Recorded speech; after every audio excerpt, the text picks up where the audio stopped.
Judgment time.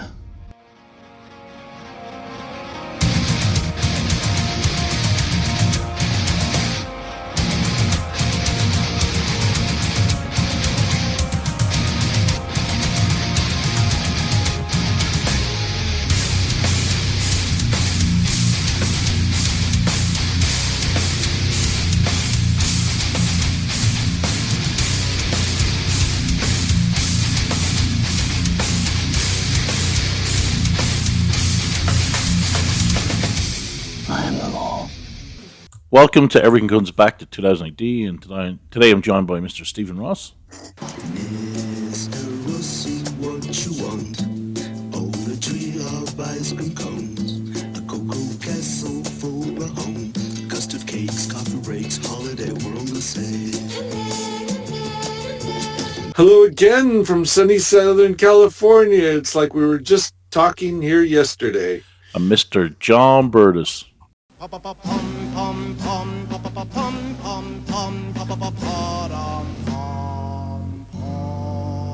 Hello to all you truckers out there. Say, I do listen to it, Mr. Ross. You're supposed to say Seguaro. I returned from the free land of America back to North Korea, Russia, whatever else you want to call it, with more fucking cameras watching us than anywhere else in the world, with freedom of speech is destroyed. We can't crack jokes anymore. Yes, we're back in dear old Blighty. Woo! Well, at least you don't get arrested for mispronouncing Spanish words like Seguaro. That's it. And when we drove back from the airport in the taxi, and we were driving across the motorways, and I saw the Union flag and loads of St. George's crosses all over the place. And I had a big smile on my face because I thought every single knobsack in the country would be crying and screaming over Facebook. And lo and behold, they were. They cried and screamed because they wanted to have Palestinian flags up, and they wanted Ukrainian flags up, and they wanted EU flags because they like those. They like them. And because they love Palestine so much, because they like to kill Jews. I'm back. Okay. Yes, you are. Yes, you are. Yes. So do you have a treasure trove of deaths, John? I have a few.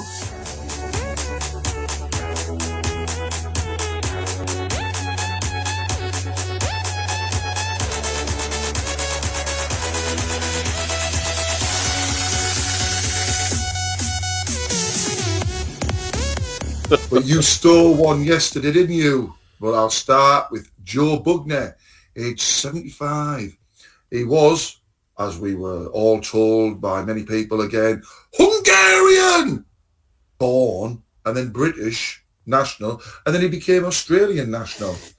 And I was watching an interview with Mike Tyson, with Muhammad Ali, and he said, because he fought him twice, and he said he was amazing. He said he has the youth now to take over him when he retired, but obviously things went a different way in life. But it was quite impressive for his time. I'm just reading here. 6'4" he was. Total fights 83, wins 69, KOs 41. Losses 13, I presume most of those at the back end of his career when he was sort of like just trying to try and get back into it. Yeah, make some extra cash. Well, that's it, because obviously even something like Muhammad Ali didn't make the money that they make now in one fight over his whole career. You know what I mean? You've got people who get like 50 million for one fight. Also, the issue is it's the same with the mixed martial artists guys, the MMA fighters. There's a point where you should quit. But they keep on going. Oh, yeah. They keep on pushing themselves, and their career was over like a year or 2 years ago. So then they end up getting beaten a few times. It's like because they just need to get that adrenaline shot. You know what I mean? Yeah. Yeah. So he died, and then the one that you used to talk about, I shall mention, because I fucking bothered my ass to do some stuff. Graham Greene, age 73, Canadian he is, or was, actor, primarily known, as you both said, from Dances with Wolves. But he was also, let me just get this big list I've got. He was in tons of stuff. Oh, yeah. So you've got, let's go back to Tulsa King films. Yeah, Thunderheart, Dancing with Wolves, Thunderheart, Maverick, you mentioned, Die Hard with a Vengeance, Grey Owl, lots of stuff where he's obviously playing a Native American, Snow Dogs, I'm just going down here, Chasing Shakespeare, Atlantic Rim, Astronaut. Oh, God. Just looking at these, I think he's probably more known for the TV stuff. I'm looking at the TV because I recognise a hell of a lot of the TV shit he did, where he was in stuff like, here we go, Captain Power and the Soldiers of the Future. Oh, wow. Cherokee. What are you saying oh wow for, Rossy? I mentioned that to you yesterday. I know you did. He was also in... Did I say oh wow yesterday too? The Alzheimer's is kicking in. I see. He was in The Outer Limits. He was in Pathfinder. He was in Wolf Lake. He was in let's go down. Defiance, Longmire. That was a recurring role. A lot of stuff he was in like one episode, but then he had quite a few recurring roles. American Gods. I watched quite a bit of that, but at the end I found out it was getting binned, so I didn't watch the third series. Because what's the point of watching something knowing it's going to end on a cliffhanger and you're never going to know anything? I'd rather just fucking not watch it. There was a quite good thing in that American Gods where this female one swallowed men up in her vagina. That was the first episode. I think that was the only episode I ever watched of it. And he was in 1883, the miniseries. And he was Spotted Eagle in that, and obviously Tulsa King, and he was All Smoke in that, and then he got a few awards, Academy Awards. He was nominated for Dances with Wolves, didn't get it. He won Gemini Awards, he won Grammy Awards, Canadian Screen Awards. So he was one of those ones. Another one of those ones that we mentioned before. He's a character actor. You probably wouldn't know his name or anything like that. Or you see him, you go, yeah, I know where I've seen him now. Right, here we go then. One of the ones that is a person who we'll have seen in many a film, Ronnie Rondell Jr., 88, American stuntman. And probably the most famous image you'll see of him, he's on the cover of Pink Floyd's 1975 album Wish, where he's shaking hands with Danny Rogers, and he's the bloke. Well, I'll say he's the bloke on the right, but it's not. It's easy to tell you which one he is. He's the bloke who's on fire on the cover of the album. Oh, so that's probably the image what you will have known him for more than anything else. That was probably before Photoshop, where they really did set him on fire. Then. Oh yeah, he was done with all the gel on him and all that sort of shit. You know what I mean? So he'd worked on more than 100 feature films, it says here, including Lethal Weapon, The Crow. I wonder if he was involved in the shooting bit. Blazing Saddles. Let's go down to here. It keeps on quite a bit about the old album cover, because obviously I presume that's the big thing. But he recounted the event, the stuntmen in the documentary, 2012 documentary, The Story, Wish You Were Here. So he tells them how he did all that sort of stuff. But so he was also in The Two Jakes, Mighty Ducks, Captain Ron. He came out of retirement to appear in a complex car chase scene in The Matrix Reloaded, teaming up with his son, Ronald A. Rondell, the film's stunt coordinator. So there. I think there is an awards ceremony for the stuntmen now, isn't there? There wasn't, but I think there is one now. So, yes, that's quite sad. Pete Hold on, Pete just posted a death in our group. I did see someone pop up. Right, who gives a shit about Giorgio Romani? Well, didn't he? Wasn't who was responsible for the one with for Stallone's codpiece in the Stallone movie? Oh, was that? No, that wasn't Romani, was it? That, I can't remember. Was it the one they shot dead? I can't remember. They're all fucking. The thing with these fashion designers, these ones, is they design clothes, female clothes, for young boys' figures. You know what I mean? So the female who they're putting the stuff on has got the body of a young boy. That's, if you look at all these fashion designers, they design for the young boy. It was Versace that did that. That did the codpiece and Stallone's uniform. Oh yeah. Anyway, so I think Giorgio Armani is mostly known for his suits, his very nicely cut suits. Yeah. I'm sure there'll be a big outcry on the news tonight with the whole modelling world. They'll be going, oh my God, I won't be able to get a freebie for the fucking whatever show I'm going to go to. So, anyway, he's dead. Next one up, we've got Dave Taylor, age 61, British comic book artist. So when it goes on the Wikipedia, it goes his notable works, and I love the order this is in. Force Works, Batman, and then Judge Dredd. So, oh my God, you're not going to like this, Flint.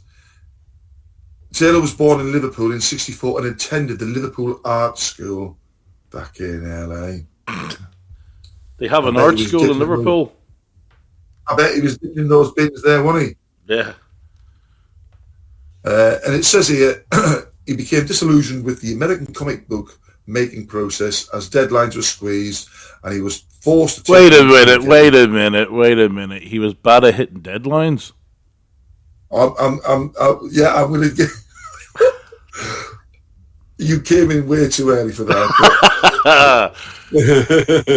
So it says he was forced to take on an inker, and he was eventually told he would never work in comics again and took a break following a double hernia. He returned to comics thanks to Pete Doherty's reminder that he is... Oh, hang on, that's me at the door. No. Someone at the door. Pete Doherty's reminder that he'd always wanted to work on Judge Dredd, and he has been Dredd related stories for two, and he has been... This doesn't even make fucking sense. Anyway, it just says he's done 2000 stuff for Dredd and Doctor Who for Titan Comics, and he drew the first comic to feature Peter Capaldi's 12th Doctor 15 years after he'd finished on the role. Ooh. That was my little joke at the end about him taking a long time. Well, he had a habit. Go ahead. I was going to say, I liked his art when he did those amazing city sort of like panoramic views, all the detail in there. Really nice to look at. The only problem he had, as you just said earlier, he was very bad with deadlines, especially with commissions for fans, which drew the irk of many a fan who would post on the thing saying, does anyone know how to get in touch with this person? I've paid up front and I've waited fucking 5 years and still nothing's come. And obviously the mighty Dale had a lot to say about it. Of course. But there is quite a few posts, but you know, you have to honour, if you're getting paid up front, I won't say the person's name, but I said to a person who I said, could I get commission? I said, I'll pay up front. And he said, oh no, I could never take the money up front. I'd rather you see what I've done the initial bit, you pay half, and then wait till the very end and you receive it and then pay the other half. So I said, fair one, you know what I mean? But with Dave, apparently everyone was paying up front and there was mega delays and stuff. And I'm sure there is people out there, I think he died when I was over in America or just before I went. And I think if if people had got commissions, they would have been like flooding the groups, but I wasn't interested in anything apart from what I was doing over there. So I'm sure there was nice stuff out there. Like I say, his artwork, I liked it. I like his style. I like the way he did stuff. But yeah, it's just a sad thing because, like I say, it's not much of an age, is it? 61. I mean, we're all sort of knocking on that number, aren't we? Rossy's got his energy drinks to keep him going. Yeah. Oh god. That'll keep the body moving way after the soul is gone, won't it, Rossy? Yeah. I love Dave Taylor's artwork. He did some stuff for Dark Horse way back when. Yeah, and then his Dread stuff was fantastic. But he did that Ian Edgerton story with the psychic judge. I think she was able to communicate or see dead people. That was absolutely amazing. I mean, his artwork was incredible. I didn't read his Megatropolis thing because Gordon Rennie, but it's the one where it's like it was a pointless thing where he had an alternate version of Dread. I mean, Dread isn't big enough to have something like that. You can see the multiverse with Marvel and DC, but with Dread it doesn't work. So and you're only appealing. The artwork's amazing, but you're only appealing to a small niche within a niche. So it's that's right. That was in the magazine, wasn't it, as well? Yeah. But yeah, I liked it. I never read it. I like the art. But yeah, such is life. Anyway, I've got two more to go. Here we go. Scott Spiegel, age 67, American screenwriter. Right. Now, what did he do the screenwriting to?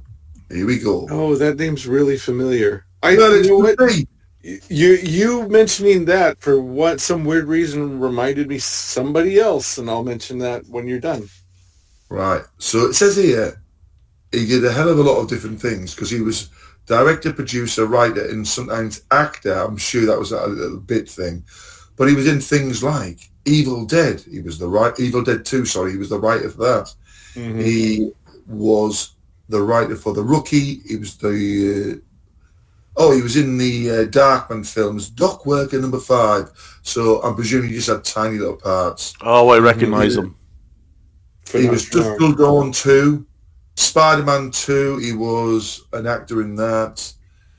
Hostel 1, 2, Hostel Part 3, Drag Me to Hell. So he was directors and producers of them. So he was friends with Sam Raimi, basically. Yes.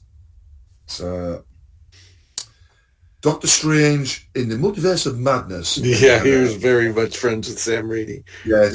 Yeah. But you're right there, because as you go to all the Sam Raimi films, he's there. Oh, there he is, actor.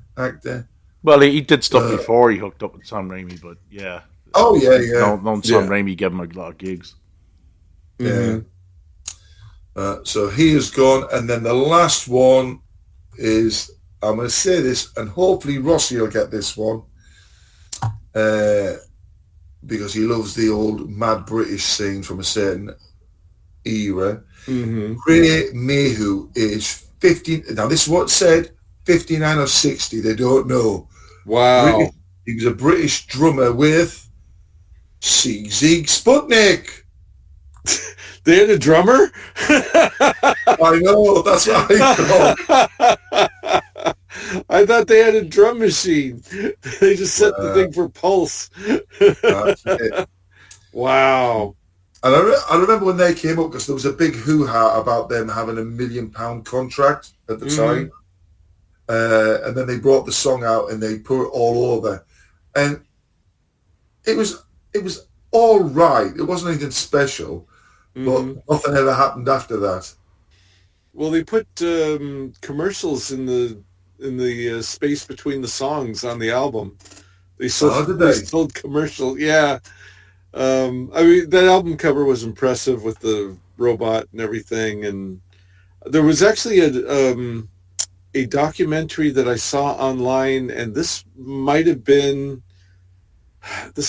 before I had like the what do you call the cable, the internet? I may have watched it on dial-up. It was quite a while ago, Yeah. and it was a multi-part thing because it was back when videos, you could only do like 10 minutes of video on the internet. And it might have been on Tony James' own website too, but it was very interesting. It was like the whole story from their point of view, and I thought that was pretty interesting. It was more interesting than their music, actually. Well, that's true. Yeah. I mean, they actually released, let me just look here, 1, 2, 3, 4, 6 albums from 86 to 2003. Mm-hmm. You missed a death. Oh. And this isn't a joke death either. It's a good one. It's, all right then. Mort Todd. He. So that was the one. That was the one when you said about Scott Spiegel. I don't know why I thought of Mort Todd. Well, he's a writer, penciler, inker, editor, publisher, animator, filmmaker, music producer, and actor. And he has a connection to one of our listeners. Oh, yes, he does. Yeah, yes. The listener is. Do you want to tell him who it is? Listener and friend of the podcast, Jason Caskey. Yep. Oh. Because he published a comic book by Jason and with pencils and inks by Phil Hester. It's a wrestling comic book. Yep.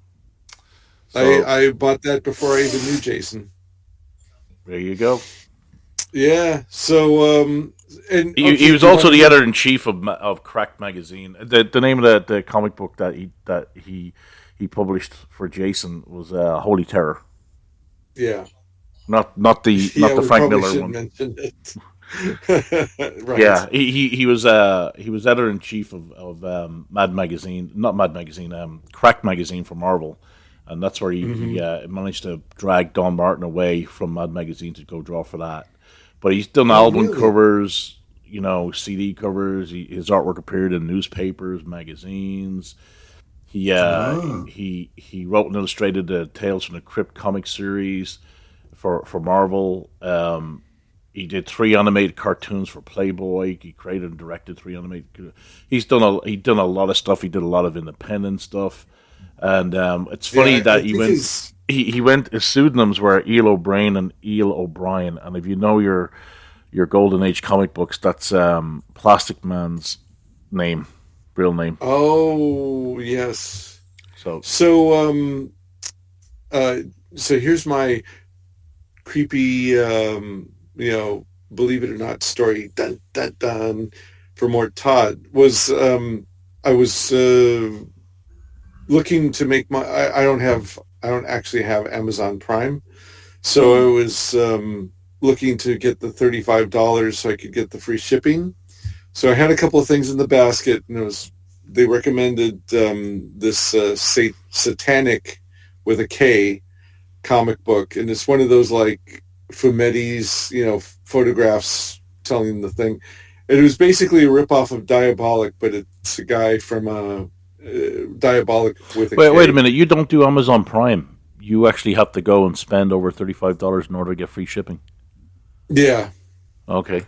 Because it's like $95 or something, Anyway, so it helps me keep my spending down. Let's put it that way. So they recommend, and actually, this one that I've got in the cart, it was the artwork was by the guy who had done because I guess it originated from Argentina. So I was like, oh, that sounds like a win. And it's published by Mort Todd's publishing company. He's been doing these Fumetti's and Satanic books with a K, and he's been doing like Charlton characters. I don't know. Yeah, he was a big Charlton. He was a big Charlton comics fan. Yeah, so I don't know if it's if he's writing the public domain bandwagon on that one, or if it's just if he's actually got the rights to them or what. But anyway, so it was like published by Mort Todd. I put it in the basket, and 48 hours I read that he had passed away, and I was like, oh my God, what are the odds? So There you go. I know, right? They're photo novels. The sadistic comics are like, I think they're photo novels, right, Fumetti? Yeah, I think these are. I'm not. I think this is a.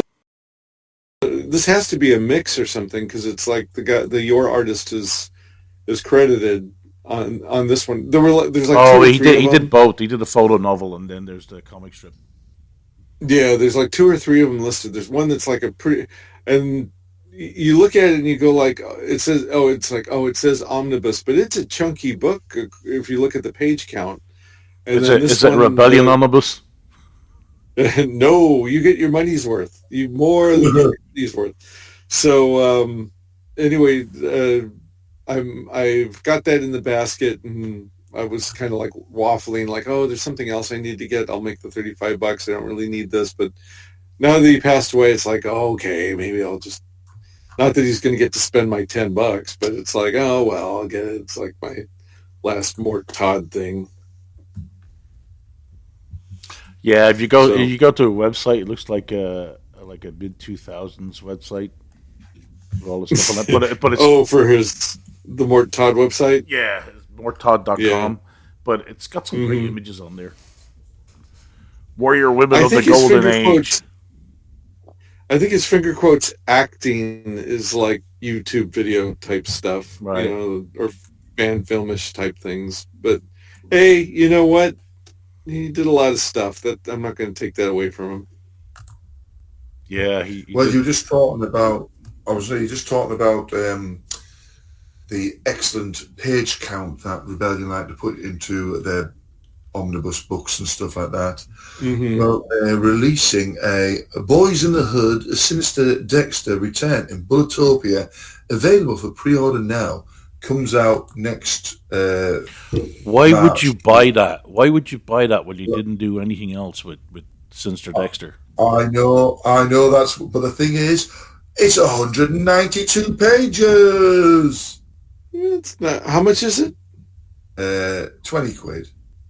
It's not terrible. It's about on par. The thing is, it makes you laugh because we all know Sinister Dexter does not sell in graphic novel form. Yeah. And did you notice in the Trill Mail when they were advertising that you can't read what was underneath the Trill Mail, like above the boys or whatever from Bulletopia? You can't read it. You can't. It's illegible. Oh. Whoever did their fonts or did their whatever. I mean, just messed up big time. King. Yeah. Mm-hmm. Yeah. Here, I'll send it. I'll send it to you in the group. I can't even make out. It says beam direct to your inbox every Wednesday. It's just the way they do the drop shadow. It's terrible. Yeah, with the shadow, the drop shadow thing. Yeah, you can hardly read it. Yeah. But they've also got, the San Diego 2023 Judge Dredd poster by Matt Ferguson is a 60% off if people want to buy that. Quickly, get on there and buy it. I thought that was a San Diego exclusive.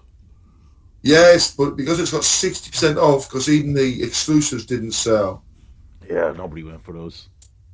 And then what made me laugh the other day, I was notified on the shop about some of the merch they've got, and it's absolute tat. You know what I mean? Honestly, let me just get this. Copy, send the linky,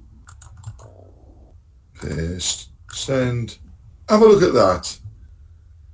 And just, I mean, they've got Judge Dredd button shirt, $34.99. Now, the thing is, that's just a horrendous pattern going across them. Oh, At least when I did the... Right? Scroll down. Look at the cardigans. Listen. The Judge Dredd button shirt, the perp looks like perv. How do you say you're a perv without saying you're a perv? You wear that shirt. Who the fuck is going to wear those Rogue Trooper camo button shirts and a biochip button shirt? Go down and look at those cardigans. Oh my god. My god. A lot of this, all these books and stuff would be print on demand, wouldn't it? Yes. For a big company, that's not good. The spiral notebook looks so cheap. I know. Even the one with the Rogue Trooper, it doesn't even fill the whole fucking front cover. Oh, God. it looks as though that's been superimposed on. But it's just like there's a couple of nice things, but the Dread Spiral notebook cover is not bad, but you wouldn't pay $22 for that. Oh no, it's $15.99 over here. Oh yeah, because this is converted. Yeah, but I just look at it and I just think, you just went to some firm and said, if we give you these images, can you just whack them on? I don't think they did that to one firm. I think they probably used Printful or something. Because I mean, this is the kind of stuff that Brendan would do for Mrs. Brown's Boys, the cheapest option possible. Mm-hmm. It's just, yeah. Well, mugs are really, really inexpensive to get done. Yeah. But the thing that always kills me is when they put a prog cover on the T-shirt and it's just the rectangle of the cover. Yeah, yeah. You could bleed the image in or take away part of it and make it look better. Yeah. But that just looks shit. Well, the Nemesis Brian Talbot one is pretty good, the Deathbringer, because it doesn't have that white. And same with the Kevin O'Neill one, Deviant Nemesis. That's not bad. Yeah. Well, it's black and the blackness goes into it. But they could have elongated that sword with a bit of like tinkering and make it pop out of the image, couldn't they? Yeah, because it looks like it's cut off. Yeah. Well, some of these are like reprints of the old T-shirt designs. The Kiss My Axe, I used to have that one. I have that one. Nemesis of Warlock, that's one. The Halo Jones one. But look at that I Am the Law one with the blue dreads face and then everything's red with the I Am the Law across it. It's just like, put some effort in. Nah. 50-something-year-old dudes are just going to buy it anyway. You know, They have a T-shirt. They have a T-shirt of the Out. Who the fuck is buying that? Oh god! It's like when they've got something like "I Survived the Manfred Fox Tunnel Super Surf 7." That's quite nicely done. It's very deep because only a few people in the comics world will even have an idea what you're on about. So that works nicely. Yeah, the Sternhammer Ale Pint glass is done well. Yeah. Death to Deviants, Judge Death Lives. Those are Eat Plutonium Death. Those are all reprints. But look at that Shikara one. It just has a Shikara speech bubble with Shikara in it, and, and you just think, come on, lads. You have some nice designs and you have some atrocious ones. It all goes in. That's it. You're doing them all. And then talking about other stuff for 2000 AD. The 2000 AD annuals we haven't talked about. We've got two covers for this year's annuals, which are back. It's strange, isn't it? How the annuals are back. I wonder what could have made them think they might sell if another company with the future of British comics had brought out an annual with all new stuff in. You know, that's the thing for me. All new stuff. We've moved from the days of 1978, 79, when you had a load of reprinting or second-rate stuff. And then 2000 AD are coming out with, they'll be returning this year. Let me just see here. So you've got two covers. Where's that at, John? Hang on, I'll send it. Because I don't see it in their books. Here it comes. Give you that. There's that one. Oh, okay. Right. So you've got, get rid of that off the screen. So you've got two annuals, and it tells you, well, it's got some nice imagery of what's in, but there's a fucking lot of reprint in there. Well, I heard people saying that. I heard people saying before that even the old annuals had a lot of reprint. But that's true. But the problem is today you're charging so much for that annual. Like back in the day, they were like £4 or £5. Now they're 20 something, and so you don't expect to pay that amount of money and shipping and everything else to have tons of reprint. Yeah, it's £25 for the lesser hardback, which is the. In fact, it says cover artists Simon Bisley and Ladron, and then the other hardback is £30. Just touching that, this is the Bisley one. So the other one's Ladron, and this is the Bisley one. So 30 quid for the Bisley cover. But the thing is, it says here, it's the wording. We also have some surprises from the archives for you this year, readers, but we've been sworn to secrecy for now. With over 100 pages, the 2018 Annual 2026 contains a hearty mix of all new stories, features, and hidden gems from the archives, making it the ultimate stocking filler. You might as well have somebody like Ashley Beechan doing a video saying, buy this. Don't worry about it. No. Ashley will show the final page of every strip, so all the prizes are out. Oh, what a knob sack that was. Good old Ashley. And he tried to excuse it. I'm like, fuck me, you've shown the last page of Dread on the day it hits the shops. You fucking knobhead. I love the way he justified it. It's not as if I ruined the end of the dark of what was it? Apocalypse War, things like that. Yeah. Oh, Ashley, we love you, man. I know. So we got them annuals, right? We've also got. I'll send you the link for this one. I'm sure this is. I'm sure Pat Mills. I'm sure Uncle Pat will be pleased that they reprinted a Rennie story of Satanists.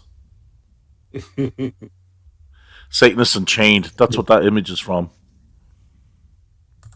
It's when David Bishop got a hoof over Pat Mills to start farming out his characters. Yeah. And Pat hit the roof over Satanists Unchained, which he had the right to do. But there you go. I'm sure he's really happy. Uncle Pat will be really happy that's reprinted. So I've just sent you the next 2000 AD thing, which is going to hit the shelves in September.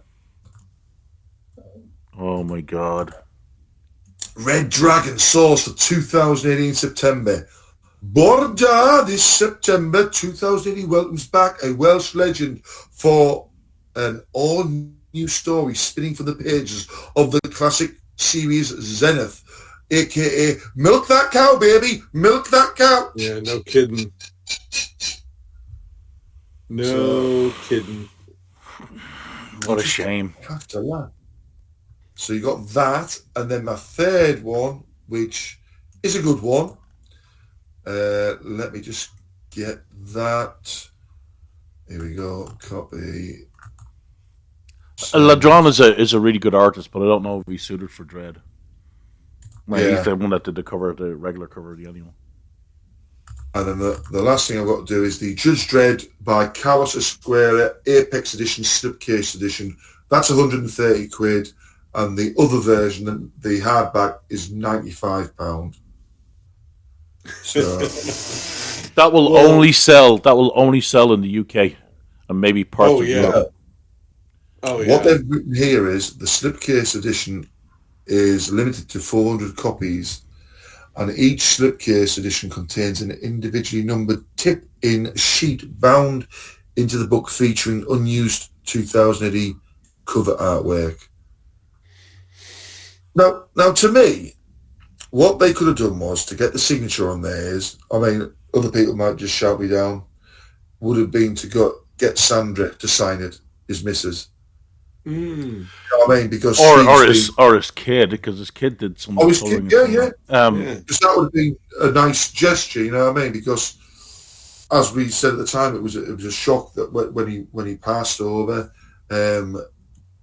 Nobody thought he was going to die, because everyone was like, "Oh, I'll get a commission from him whenever, because it's Carlos." You know what I mean? Mm-hmm. And then Sandra was very lovingly open on Facebook to all the fans when they were all sending their condolences to her, and she still pops up quite a bit doing things. But it's just things like that. You just think, you could have done something like that, but. Well, here's the thing. I'm looking at it. I don't know if you can see it, Rossy, but the hardback for the US is $174. Oh, come on. And that's not including shipping. That's for the slipcase. Yeah. There's no way that's selling over here. No. That's the slipcase one, isn't it? Yeah. I got that Michael Golden one that I think was like pushing that, and then shipping was pushed a little higher. But that was like within the United States. So the shipping was like, so...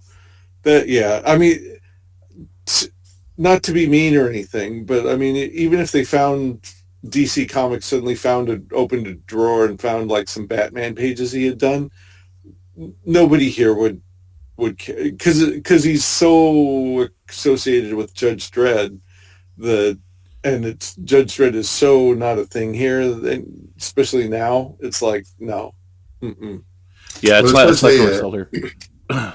Go ahead. It contains 7 complete stories in colour. Behold the Beast, The Big Itch, It's Happening on Line 9, The Other Slab Tynan, The Big Bang Theory, Tarantula, John Brown's Body, and from the Judge Dredd annuals published in the 80s, when Esquero was at his peak of his powers, and more Judge Dredd classics, as well as several of his early Strong Dog pages. Now, the thing with reading those names, nowadays I couldn't even tell you what the titles of half the stories were. I recognise the stories, but the thing is, they're not the classics, are they? No. But you know, if I had a a good job and could afford it and all that kind of stuff, and it was like one of those hardcore 2000 AD collectors that got like all the high end things, I'd totally get that. I mean, it sounds like it's a good deal. It's just, how many pages is it?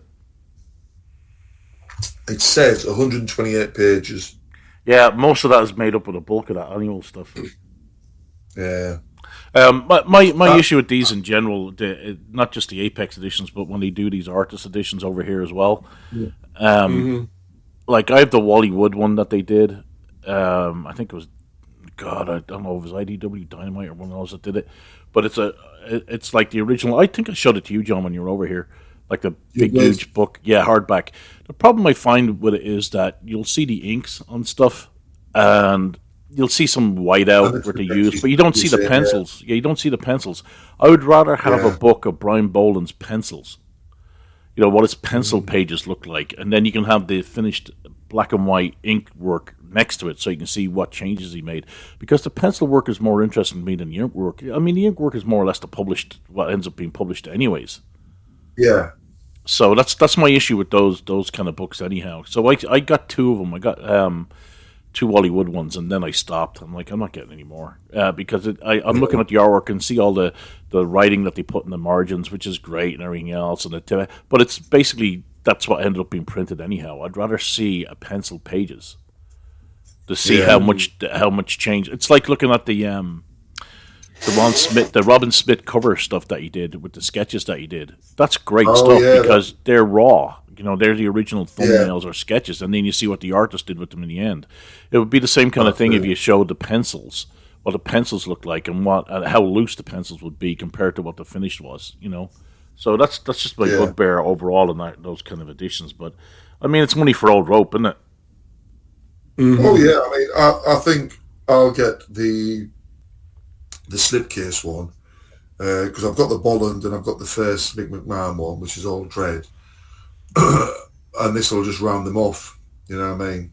Well, I had the Bolland soft cover over here. I don't think we went through it to look at what difference the pages were, because I know they added different pages, didn't they? That's right, yeah. Which is another way of fucking over the people that bought the slipcase. Yep. Yeah, and the thing is, I did see, not necessarily this one by Carlos, but I have seen people saying, I offered these pages to them, they didn't want them. And it's annoying because so many people were saying that, and you think... Well, Julius would have a lot of Carlos's stuff, and Julius knows the family well.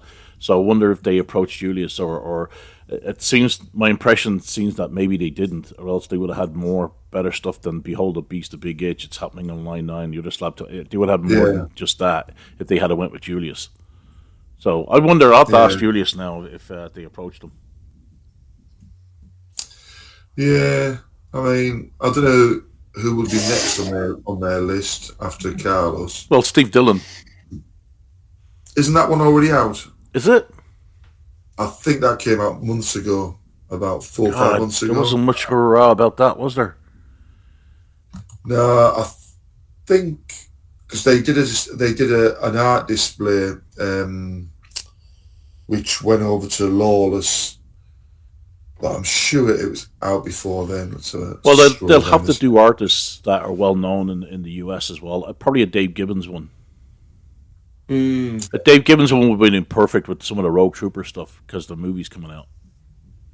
Well, they've got that Jock thing coming out, and then a couple of months' time. Do you think he's big enough now because of all of his Batman stuff in America to do something?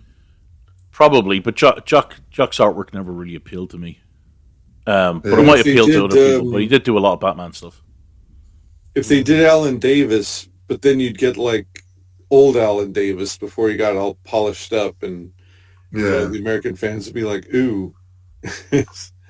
Well, you get the Dior and Quinch stuff and Harry 20 and the High Rock, maybe some of his Marvel Man. Well, no, you wouldn't get that in the. Was that included in the purchase, Marvel Man? No, but I mean, David Roach is putting together some books that don't have like only 2000AD stuff in it. Oh, okay. So you might be able to get Marvel, although Marvel own Marvel Man now, don't they? Mm-hmm. So maybe I found that Steve Dillon was released on the 17th of July 2024. The Apex edition. I didn't hear much hurrah about that at all. Nah.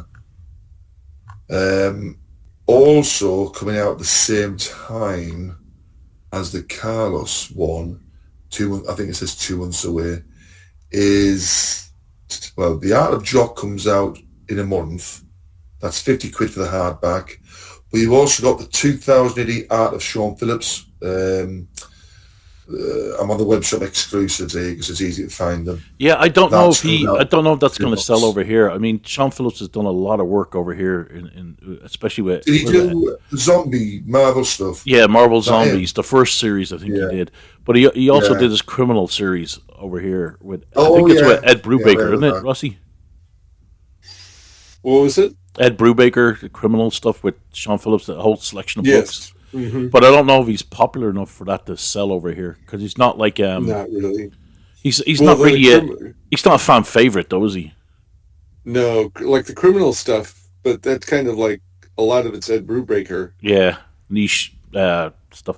I think maybe a Dave Gibbons Apex edition and maybe a Cam Kennedy because of Cam Kennedy Star Wars stuff. Oh yeah, if it's Star Wars stuff. There's also that Button Man. Apex edition. Yeah, that's not going to sell. That was the 11th of December last year. God, that one went under the radar too. Oh yeah. Well, as that Cam Kennedy Star Wars stuff was coming out, I heard complaints from other fans saying like, "Oh, it doesn't," because he's got this arty-farty style by American standards, and they're like, "Oh, it doesn't look like the actors," you know. Yeah, but it was a massive seller. Yeah, that's true. It was so big that they did a sequel to it, and then Cam Kennedy was able to renegotiate a really good contract for the second series. Based on the popularity of the first series, he was able to renegotiate his contract because all the designs he did in there, they ended up using. Yeah, and that Boba Fett series too that he did with Wagner. Yep, those were awesome stories. Each one had like a little double twist at the end. Yeah, Ian Gibson drew some of those as well. Mm-hmm. Yeah, good stuff. So, but I wonder if the Star Wars brand is hurt so bad right now because I don't think the comics they've got coming from Marvel. No, but the thing is, old farts like us remember the Empire stuff. That was a Dark Empire. Was that what it called? Yeah. Yeah, we remember the Cam Kennedy stuff, so we'll go out and buy that. I mean, these Apex editions and artist editions aren't aimed at 20-year-olds. That's or true. 30-year-olds, right? They're aimed at 50-year-olds. Right. That's it. I mean, yeah, go on. I can't think of any other artists that would translate well to the US that would sell. No. Nope. Bisley. But they had those at Comic-Con. I think they've already sold whatever they're going to sell. Well, the thing with probably Kevin O'Neill. Well, they had one, didn't they? Kevin O'Neill's had one. Oh, he did. Yeah. I know they did the League of Extraordinary Gentlemen over here. Graffiti did an edition that sold out. Mm.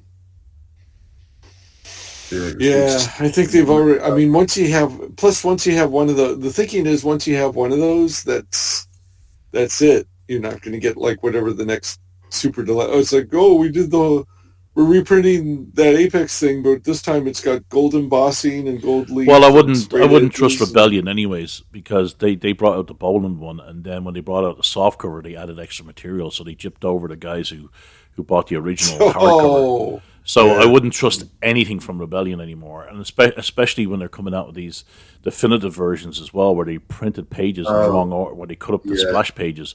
Like, who the fuck is behind that? It's so insidious because they know that they've got the only thing that sells is the old shit, and so they just keep figuring out semi-deceptive ways to repackage that, and then there's like no thought put into the new shit. You talking about new shit? I read the Prog this morning. I almost blew a gasket, partially because through PTSD, apparently it blocked from my memory that Alex DeCampi's got this big, long-ass Rogue Trooper story coming up soon. And I was like, fuck. I told you guys about that a month ago. Yeah, I know, but it's like the Grim Ring with the big ad that they ran in there. And it's like half of my brain's like going like, I'm not going to read that shit. And the other half of my brain's going like, oh yeah, you're reading that shit, so you'll know exactly how bad it is, and you can complain about it at length as it's running. So, holy fucking shit! So they really don't care. I mean, they really don't care. Did you hear about the Neil Gaiman thing? The latest. Well, it's not the latest. Well, I know that they have his quotes on the back of nearly every Trigon Empire. Well, his dad was. Well, this isn't the thing, but his dad was a high-ranking Scientologist, and he gave them a blurb for Battlefield Earth and one of the other books, and they've been using that as like treasure for. I don't know if they still are. So all the allegations came out with Neil Gaiman, and then they kept getting worse and worse and worse. And so his excuse for it all is, I'm autistic. Oh no! I can't read social cues, so I didn't know I was doing a bad thing. I'm autistic. So, geez, Louise. I mean, that's a catch-all for everything now, isn't it? Well, it's right up there with the Kevin Spacey thing. It's like, well, I'm gay. Well, Kevin Spacey was cleared of all that. Force fields, but they ruined. But I'm his gay. reputation. Well, Kevin Spacey was cleared of all that stuff, but it ruined his career. It ruined everything. Yeah, that's the thing he was. That's the thing he was caught doing. He wasn't caught doing because he was cleared of it. Yeah, but it's one of those things where it's like, okay, maybe. I wouldn't want to be in a fucking courtroom with you in the with Rossy. Yeah, that's how I get out of jury. You know. No, that's how I get out of jury duty. It's like, yeah, we know you. Yeah, you didn't do it this time, but I know you. I can see right through your crap. Oh my god! The problem with stuff like that. The problem with stuff like literally how I. Yeah, that is literally the hook I put into the last time I had to. It was going to be a long gang-related thing, and I said, "Oh well, they committed a crime to get into the gang, so if not this one, put them away for the other ones that they did." Yeah, but they were like, the thing with the Kevin Spacey type thing is that they had a case over here where a police officer was accused of something, and he ended up getting fired, his reputation ruined, and everything else. Went to court, he was cleared that he didn't do anything wrong. So the police officer ended up suing all the people that accused him of the stuff, and he won because he won because his reputation was completely ruined, even though he was found innocent. That stuff lingers, it attaches, it sticks to you, even though you're innocent. It's like your favorite director, Quentin Tarantino, Rossy, when he did Once Upon a Time in Hollywood with Brad Pitt. Yeah. All through the movie, Brad Pitt is rumored to have killed his wife. And you don't know if he did or didn't, but the thing is, it stuck with him all the way through. Everybody mentions it. Oh, he's the guy that killed his wife and got away. But, you don't You don't know.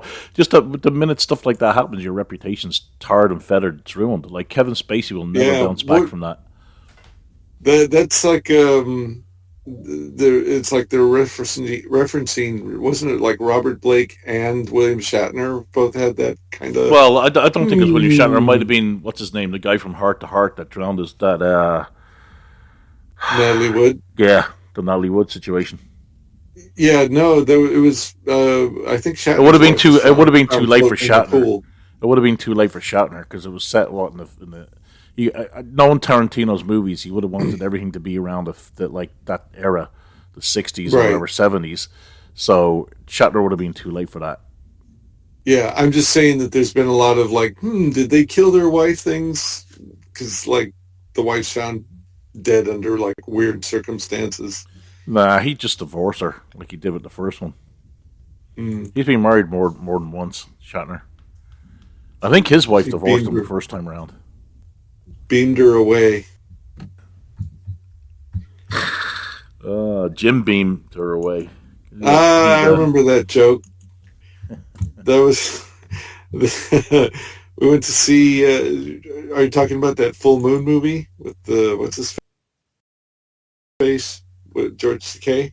No, I was thinking Jim Beam as in the alcohol, because Shatner once day was a big-time alkie, and so was his wife. Oh my God! Okay, so I think that's what happened to her. I think she got too wasted, fell in the pool, and drowned. So there was a Full Moon movie written by Peter David. It was a space western. I forgot which B-movie actress was the. Oh, I remember it. Was that the movie that at the end of it had an ad like a plea to please pay my tax bill? And please pay for my healthcare and tax bill, even though I'd made millions. Writing in Hollywood. That's when he was. Those were the salad days when he was like flaunting his wealth and showing he'd been paid. Yeah, so he made this paid by Full Moon, so it was probably like $5,000 or something like that. So anyway, Peter David wrote this screenplay, space western for Full Moon. It was full of Peter David quality jokes. George Takei is in it, and so so they bussed us, like if you got on the shuttle bus at San Diego Comic-Con the year, like months before it came out, whatever year it came out, this is like the 90s, right? So they took us to this place to go watch it, and Peter David was there, and the shuttle bus was late, and he had been entertaining the audience, and I don't know what all he said because I was on the late bus, but there were guys literally slapping their knees at whatever it was he was saying when we came in. So we start the movie, and there's George Takei's introductory scene. He's like staggering down this western street on the little wooden sidewalk there, and he's drunk, and he's got a bottle. And so when he finally gets close up to the camera, he purposely holds up the bottle so you can see the label. It says, "Jim, beam me up." So Peter David beat you to it, Flint. It wasn't a beam you up joke, Rossy. Peter David. No, because it was a different joke, Rossy. It was a joke about Shatner being an alcoholic and his wife, and that's why she drowned in the pool. It had nothing got to do with Star Trek or Beam Me Up.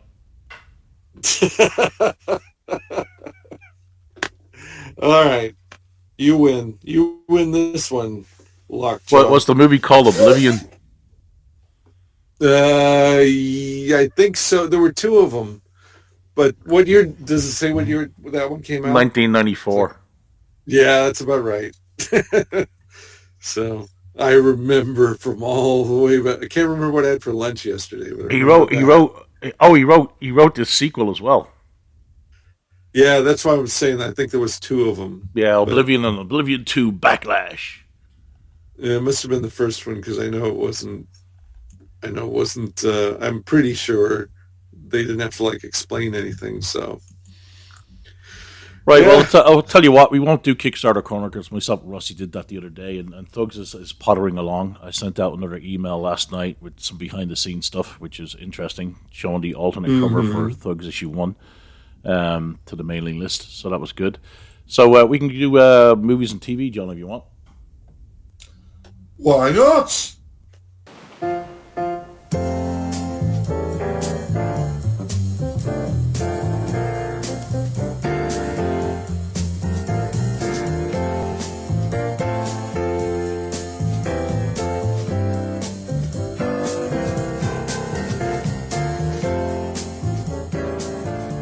What have you been watching? Well, I've watched the latest episode of Alien Earth, and it took us to what happens on the spaceship before it crashes into the planet Earth. And I very much enjoyed it. There was a couple of bits where I thought, ooh, that weapon he's just made light up at the bottom reminded me a bit of the design work on Stallone's lawgiver. You know, the bars on a sort of a 45-degree angle. If you look at Stallone's lawgiver at the front, where you that's what I thought of when I saw it, and I saw it light up. And then, did you see the guards near the end of the film with those big, massive T helmets, like the gold bit across the red, all dressed in red? Yeah, that reminded me of the Empire, the Emperor's Guard. But there was stupid stuff that happened. You know, people not reacting correctly, people being slack on their drills, like the fucking scientists, when they've already had that fucking the deaths happening and things are about, and she's fucking casually fucking around with those little Weevil things and not locking the thing down properly. And I'm like, she locked it. She locked down the Weevil thing, but the Weevil thing figured out how to turn the lid open. She didn't lock it down. There was another top to go on top of it. No, there was. She didn't put the lid back on top. That's right. And then that means it wouldn't work. And then she got distracted, and so the eyeball creature got out.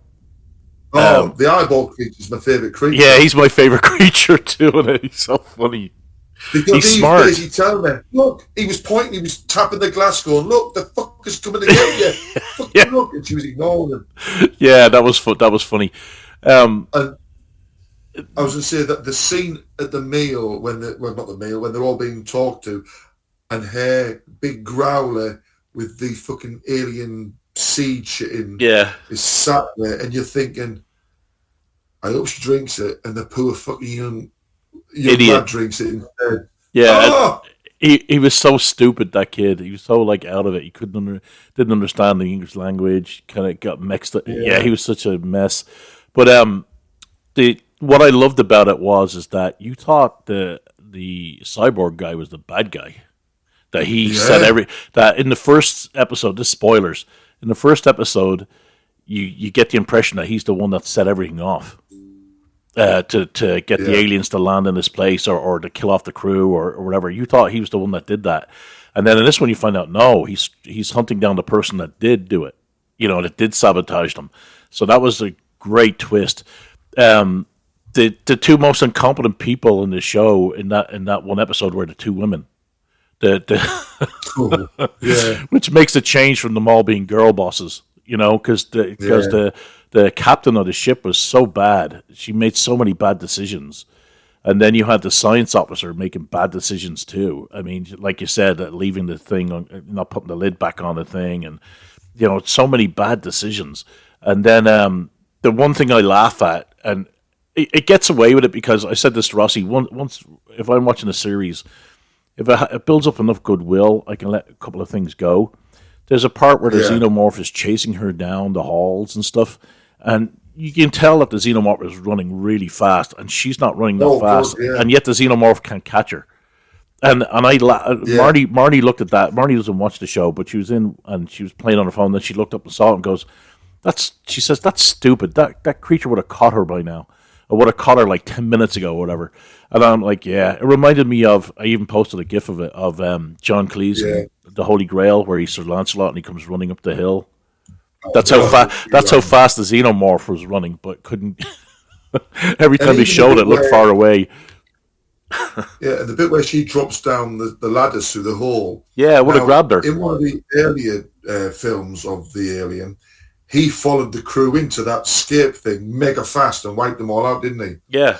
So there's stuff like that they put in there, and a part of it is like, okay, I can overlook it for the sake of the overall story, but I said to Rossy the other day, I said, well, yesterday, I said, it's amazing how much they refreshed the franchise. Like, there's a breath of fresh air in it that you wouldn't think after 40 years they'd be able to do.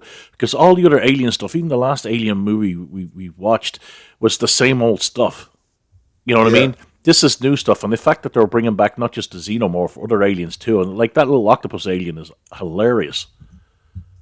So the fact that they're bringing all this new stuff in there, then you have the synths, the cyborgs. I mean, they're adding a new level to, and then you had the Willy Wonka Kid Cavalier kid, like Elon Musk / Willy Wonka. The fact that they're bringing all this in there is just amazing. It really has put new life into an old franchise. And you've got the excellent prop department who've done all the background stuff. It looks fantastic. The music's brilliant because you can hear the original sort of like you know if you watch it at the end credits it does give props or gives thanks to the original designers from the 70s movie because everything was based on the 70s sets and everything. But I mean, it's my favorite, one of my favorite things because I like it because there has been a fantastic amount of awesome TV that we're getting lately. Obviously tons and tons of dross, but this is up there with everything, you know what I mean, that I've really enjoyed. And obviously, they decided to go down the route of the Great British TV shows and just do like 8 episodes. Well, usually it's 6. Or if you're lucky, 4. That's it. But it just shows you how good the writing is as well. Because when you do the old IMDb and look see how many episodes, you go, "Fuck me, there's 8." Yeah, and it's not padded. If that had been Netflix, there'd be 13 episodes all dragged out. Oh yeah, but there's no padding in this series at all. Yeah, and the characters are really well done. You know what I mean? You've got the idiotic things that people do. People do idiotic things, but the action when it comes and the suspense as well. The suspense is being brilliant when it's the way it's all playing out. You know something's going to happen, and you're just waiting and waiting and waiting for it to come, and then all of a sudden there it is.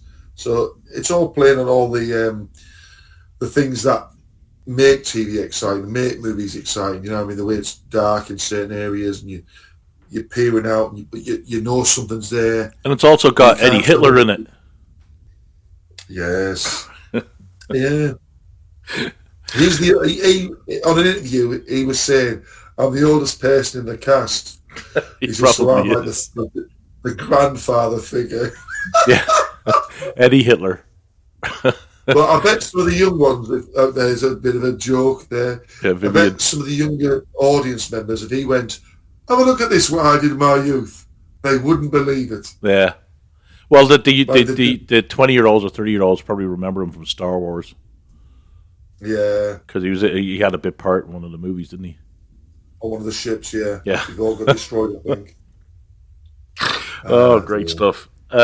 Did you watch Peacemaker? I watched the second episode.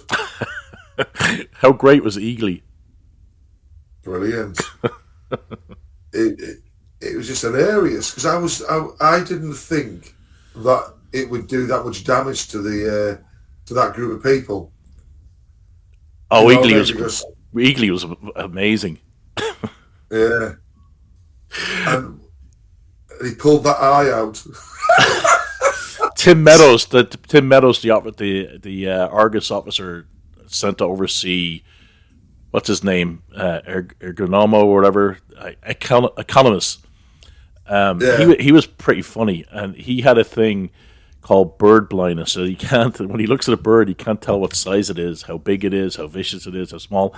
And the economist is like, "You mean you can't tell the difference between?" I think he said something like a hummingbird and an eagle. Yeah. And he goes, "No, I can't tell." And that played perfectly into that episode. And the thing is, he said it so fucking seriously. Yeah. You know, it wasn't like a lip curl to say I'm taking the piss. It was just like, nope, this is it. This is it. He has bird blindness. Yeah. But the code names he gave the crew. Oh my god.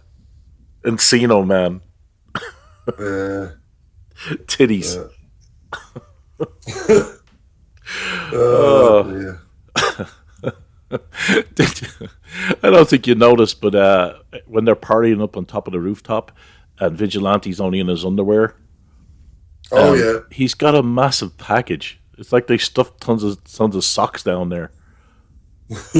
Because earlier they're talking about how he's like a virgin or something. He can't get laid. It's something like that. Remember?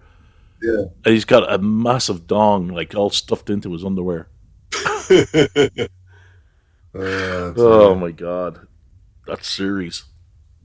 Yeah, and we've got coming up. We've got that Gen V, the school from the boys, the second series of that. Oh yeah, I think that comes this next month. Oh, I have been watching. I just remember now. I watched it. What number was it? Episodes. Let me look at my list. Star Trek: Strange New Worlds. I watched episode 8, which was the one where they got injected with the thing that turned some of the. Told them the Vulcans. Yeah, that was pretty funny. Now, weirdly, I must have seen a fucking shitload of previews to that episode because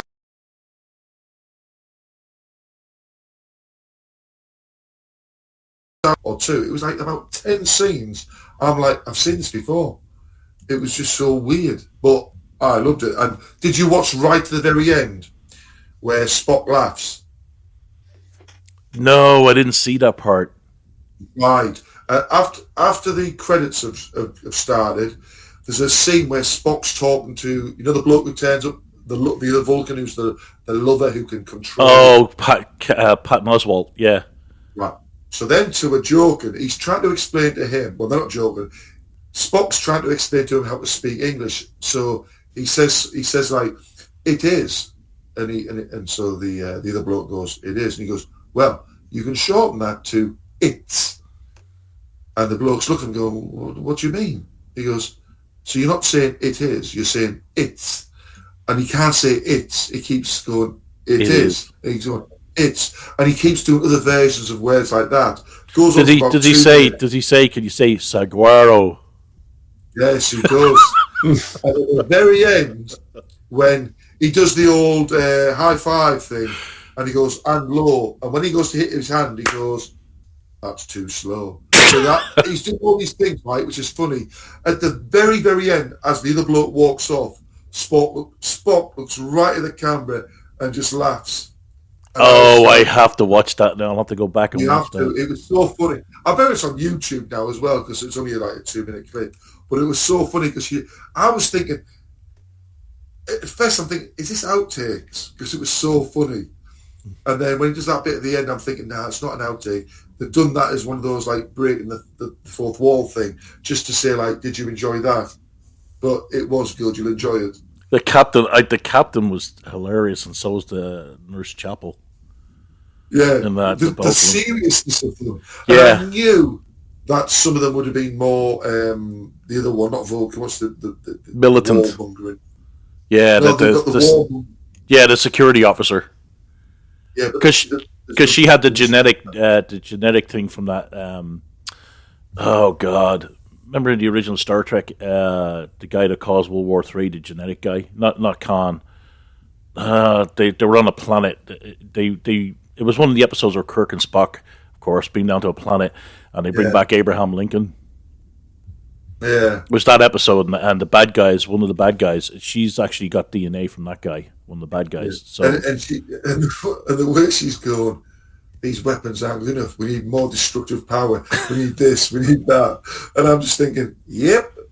And what was that other bit? And also when Kirk has a good little bit of time with Scotty. That was funny. That was good. Their final scene. Yeah. And then I think they're doing a Muppet version coming up where they all get turned into Muppets. Oh my God. They're doing some really fun stuff with it. I mean, the first two or three episodes, I was like, oh, if this gets any worse, I'm going to stop watching it. And then it picked up. Yeah. So I'm glad because it's the only Star Trek series I've ever watched after the original because I usually give up on the other ones. Yeah. I watched the first full season of The Next Generation and then turning it off. I'm like, oh God. Horrible cack. Politically correct cack. I was watching that in the barracks just before we went to the tea. It was on the TV, so I was just watching it there. So what's that? God knows what order we got it in. You know what I mean? Because half the time they put the order. The air date is all over the place. Well, you know that Carl Urban future cop program where he had his leg, a robotic leg, and the one that was all put in out of order, wasn't it? Apparently, it was completely fucked up. Oh, here's a funny thing I just came across. Here's the Oblivion movie with George Takei, Rossy, right? Yeah, that featured on the William Shatner movie thing called William Shatner's Halloween Fright Night. Oh no! Isn't it funny that was made in 1994 and then William Shatner had it on one of his shows? Wow, that's a real fuck you to George Takei. Yeah, it's like where on the I hate each other scale were they at that point? And then Shatner ended up using it for one of his shows. Yeah, I think they gradually ended up hating each other more and more over time, right? Yeah. So, except when they gave him enough money to reunite for something. Yeah. Not going to happen. So, all right. So, do you want to do the? Oh, John, talk about your adventures in Trumpland. Well, can we do the prog and then he can go on for hours and hours if he wants to. Well, you won't listen to it, Rossy, when you're on a bus. Well, I can. How can I listen to it on the bus? You guys are until you upload it. Well, even if I upload it, you won't listen to it on the bus. Yeah, I don't know. I don't want you listen to my voice in ×2 speed. I can't speed it up. That lesbian website doesn't let me do it. You can watch it on YouTube. Oh yeah, that's right. I can. Yeah, I can do that. Now that it's convenient for me, I can watch it on Rumble, so nobody knows you know what. On YouTube, on some of the people that I follow, they have this thing where you can give them points. It doesn't cost, in some of the players on some of the things, if you only give points, it costs you money. Yeah. There's a thing. I'm going to try and find who I'd looked at. Go into my subscriptions. I think it's in him. I'll just turn the volumes down. Just play it. It's not on that. What the fuck is it on? I'll figure it out for next week and I'll mention what it is. But there's a thing on YouTube now where you press a button and you can give 200 points. I think it just pushes the video you've watched forward a bit. Oh. And talking about that, my excellent Sophie Lloyd featuring Marissa Rodriguez video, which they both got their breasts out on with a bit of titty tape over. I now have, after 1 month, I have 8,000 views. Oh my God. Is that your most watched one? Hashtag boobs in the search bit. And I'm not lying because they've got them out. But the other one she's in with Chris Robertson, 307 views. Mm. But that one, they've all been searching hashtag boobs, and there they are. And I've got a few comments as well. And I'm like, oh, can't go wrong, can you? No. I don't think it'll overtake my, well, it probably will in the end, but it won't overtake for a while my, 10 years of 2000 AD. I think that's on 45,000. Oh, wow.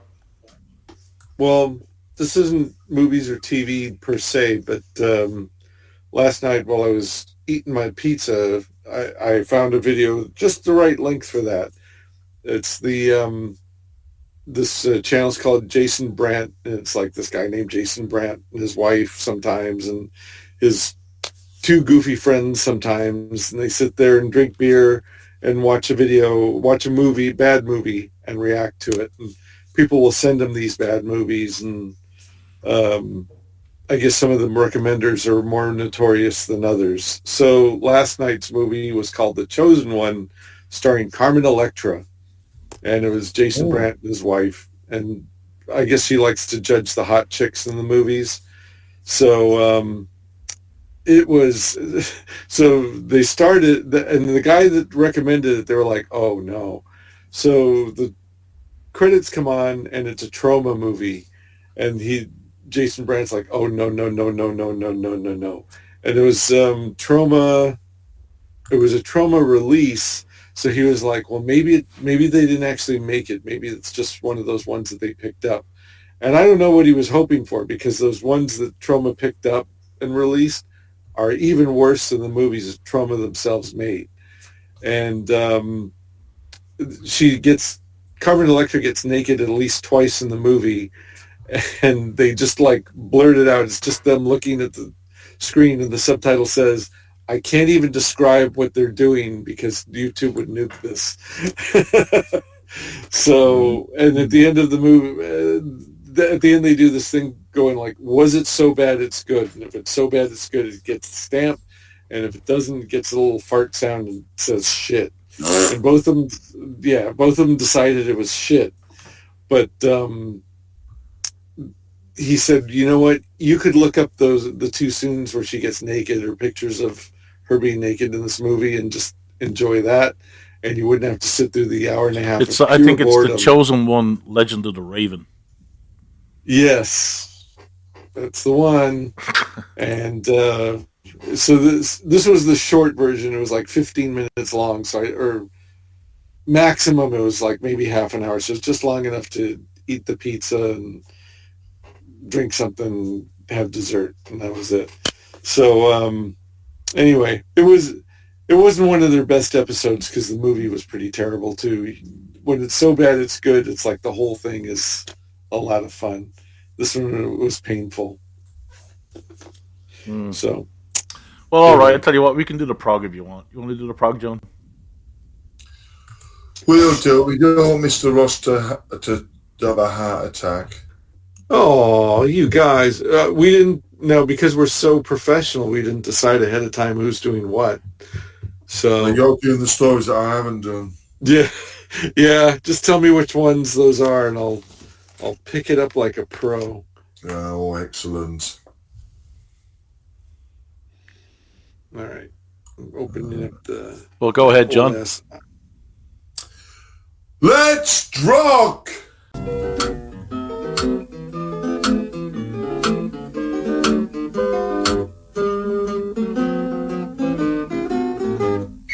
Pew, pew, Barney McGrew, Cuthbert, Dibble, Grub.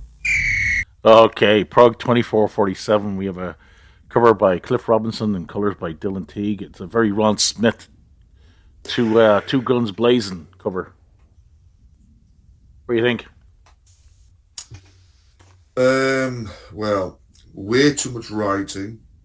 Oh, geez. And having white on white with the writing that goes off his thigh doesn't work.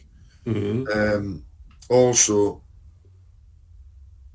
the correct amount of links. But the big no-no for me is the weapon in his left hand. How on earth is he firing out of the cocked wrist of the angle it's at? That is, I shall use a bit of parlance. It is bollocks. Is this the Danny DeVito and I just came out shooting meme? Yeah. So I started blasting. Yeah. If he didn't have that in his hand and his hand was doing something else, hey, brilliant. But that weapon's just all cack-handed.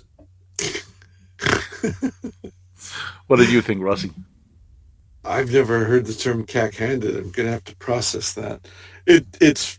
I don't think you can go wrong with Dylan Teague. Does it sell the prog? Yes. It's well, you mean Cliff Robinson? Yes.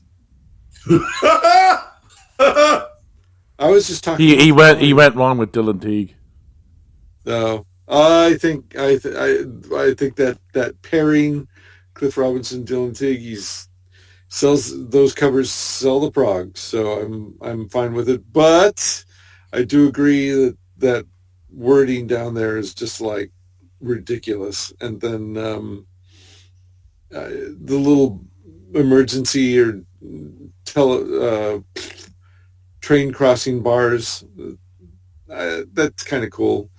But yeah, the white on white's not good either. So it's pretty much the image in the middle that does all the heavy lifting. All right, Judge Dredd, Free Trees, Jeffrey Nuclear Wessel, Nick Roche, Jack Davis, and Annie Parkhouse. Now, if you want to know the ending of this before I speak, just go onto the 2000AD page on Facebook, because some dick splash has put the final page up. Anyway, Listen, that's the wrong issue. That was the issue after this. was it? That's even worse then. Yeah. Wait, there's an issue. Wait. Is the issue after this already out? Yeah, 2448 is already out. It came out yesterday, but I picked it the day when I finished work. Yeah. That, my dear friends, is why I've had no sleep yet. Anyway, see the dedication. Here we go. Graffiti is being placed at Zoom stations, and it says, "Free Cerise," who happens to be in a queue for destruction of the Megacity Transit Authority property somewhere, whilst she was an employee. Under questioning, she reveals that Willis Frankham is obsessed with her, and so they go to his apartment only to find his graffiti plans and also a full skin suit. Sounds like something Rossy would have. Hey. Dredd rushes back to question Cerise, and she reveals that he isn't human. And when she was a student at the xenobiology department tracking the development of newborns, one of the subjects imprinted on her. Things got out of hand, and as he grew and showed his skills, the department considered killing him/it. Anyway, a shout goes out that he's on another Zoom, so the judges slow it down so that Joe and his partner can say the day, and it all ends well. But I've got to admit, how on earth did Dredd get there and back so quick? Holy shit. Well, if he's the one doing the graffiti, why has he got a bomb?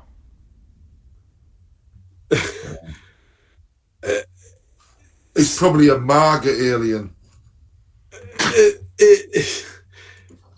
That's the least of things, in my opinion.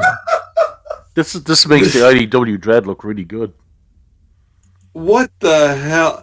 So, like I said last time, it's got to be, well, this and the Future Shocks Dredd stories have to be really hard to come up with stuff, especially the ones and dones, and especially the ones and dones for writers who aren't like, trying to jockey or lobby to write Dredd. I know this guy's written some 2000AD things before, and I don't remember if he's a U.S. stories. writer. Oh, is he? Yeah. Okay. So this lady spills the beans, kinda. They walk, Dredd and the girl, and it's borderline Dredd's like the guest star in his own strip. She does a lot of the stuff. So Dredd and this girl judge, or female judge, are walking away, and he's like, "Oh, I don't think she's saying everything." The Judge Dredd I know would make her say everything. He wouldn't just like leave and then like investigate the apartment and then find something in the apartment and then go running out of the building back to where she is. Why does he have to go back to where she is? Don't they have like cameras and communication devices and everything else? And then she spins this long ass story about her long ass. It's like, couldn't he have called control and said, like, "I just talked to this woman. I don't think she's telling the truth. What have you got on her?" And wouldn't this all be on record somewhere? Yeah. I mean, Jesus Christ. It's like, I know that Judge Dredd's got a problem. One of the problems with Judge Dredd, it's also the Star Wars problem, is that the technology that was established in the comic 40 plus years ago is like practically in our rearview mirror now. So there's a lot of things that we have in our lifetimes that, were the future back then, and they don't know how to incorporate it because suddenly that's like inconsistent with the timeline of the comic. But oh man, it was like, wait, what? And then like the other stuff was like convenience theaters, like, oh, he can shed his skin, and it's like, okay, the image of him shedding his skin when they're on the Zoom train, that's kind of neat, but it's kind of dumb too. It's like, he can shed it at will. Why is he shedding it? Why is his clothes And why doesn't up while Dredd just he's shoot him right shedding there his and then? skin. Why doesn't Dredd just shoot him just Yeah. there and then? Yeah. And she became like so attached to this alien, but then she tried to run away from him when he got too attached. And like any person who deals with baby whatevers knows that there's bonding going to happen if you interact with them at a young age. I mean, she's surprised about this, and oh my God. And I know that they're trying to do a lot in 5 pages of story, and it's a one and done, and as long as you're entertained for the 5 or 10 minutes it takes you to read it, it's fine. But I mean, Wagner and Grant were able to do it for a long time back in the day, and I know it's really hard to come up with these now because they blazed the trail and they already did so much. But man, Yeah. and the other sad thing is I thought the art was really good. Well, the art is okay, but it's inconsistent. For example, on the last panel, the female judge that grabs the alien, she's got 3 pouches on her gloves. Everywhere else, like every other judge, has 2. Mm-hmm. So it's inconsistent. I honestly didn't notice that. Yeah, because on panel, oh no, I think she has 3. I think he has 3 and everything. So take that back. He is being consistent. You just can't see the third pouch. Yeah, good. Yeah, the artwork is really good though. Yeah. So we're good. Okay. Credit where credit is due. Azimuth Abandoned by God Part 8. Don Abnett, Tazio Bet, and Matt Soffa, the Cosplay Cowboy, Tim Dumbbell. Okay, this one's kind of easy. So the end. Susie 9mm talks to Dexter and Judge Anderson, and she decides that she's going to team up with them for their next mission. And then Dexter's girlfriend, who's short-circuited the blocker in the back of her neck, has summoned the basilisk, and it's like this raging tornado thing. It looks like the sandstorm that John was sitting in when he went to visit you, Flynn. Or it could be the creature from Wolverine Deadpool. Wolverine Deadpool. Oh, yeah. Or the Mad Max sandstorm. So it goes to attack the what did they call the base that the Lords of the New Flesh are at? The Encryption, I think it was called. So it attacks that, destroys all the white assassin people, destroys all the Lords of the New Flesh, even though they tried to fight it off. Takes like 3 pages of destruction, and then the Dexter and Susie and Anderson try to escape. Anderson tries to make a force shield. There's a shattering sound. I didn't know that it made a sound of her psychic powers shattering, and then silence. And so we're going to get more of this after a break. Yeah, it's all right. Artwork is still amazing as usual, but it's like, come on, lads, wrap it up.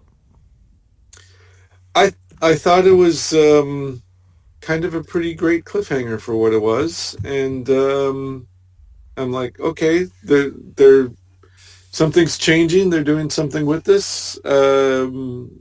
Cool. The resetting the chessboard, so to speak. So yeah, I mean, to me it's harmless. Like unlike Skip Tracer, and we'll get to that in a minute. Which just kept coming back and back and back, and you'd see in the Megaverse and the groups, people are like, "Oh my God, stop!" And especially in us. I mean, granted, I would not put it past Rebellion or 2000AD or someone on the staff there to keep shit going just because it pisses us off. But Skip Tracer just kept coming back and back, and it was awful. And same thing with Hope for the Future. That just went on for endless episodes, and then they bring that back too. This, it's an enjoyable read issue by issue. Like you said, I would not buy a trade of this because when you read it all in one sitting, it really does feel like it's not going anyplace. It's just an enjoyable read. Nothing wrong with that. So there you go. What do you think, John? Yeah, I agree with what you've been saying. For me, the art was really sort of like really eye-catching because of the colours when you turn the page. You got them golds and the browns, and you turn the page and it's suddenly green and purples and more golds. Weirdly, when I saw the final page, what was off-putting was all that crap on the right-hand side, the subscribe at 2000 AD now, all them cover images. It lessened the impact of what we just had with that, and the sound of the side, shattering like glass, the silence. And then it's in Azimuth Returns in 2463.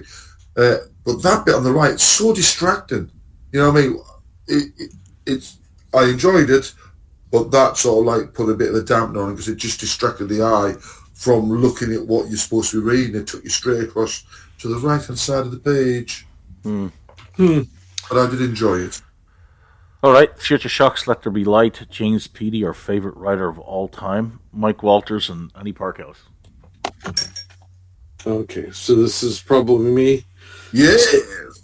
Okay, so Michael Mulcher and Chloe are light artists, and they have an art show that nobody comes to see, and so the Sentinel alien comes along and demands to be paid back because he backed the whole project.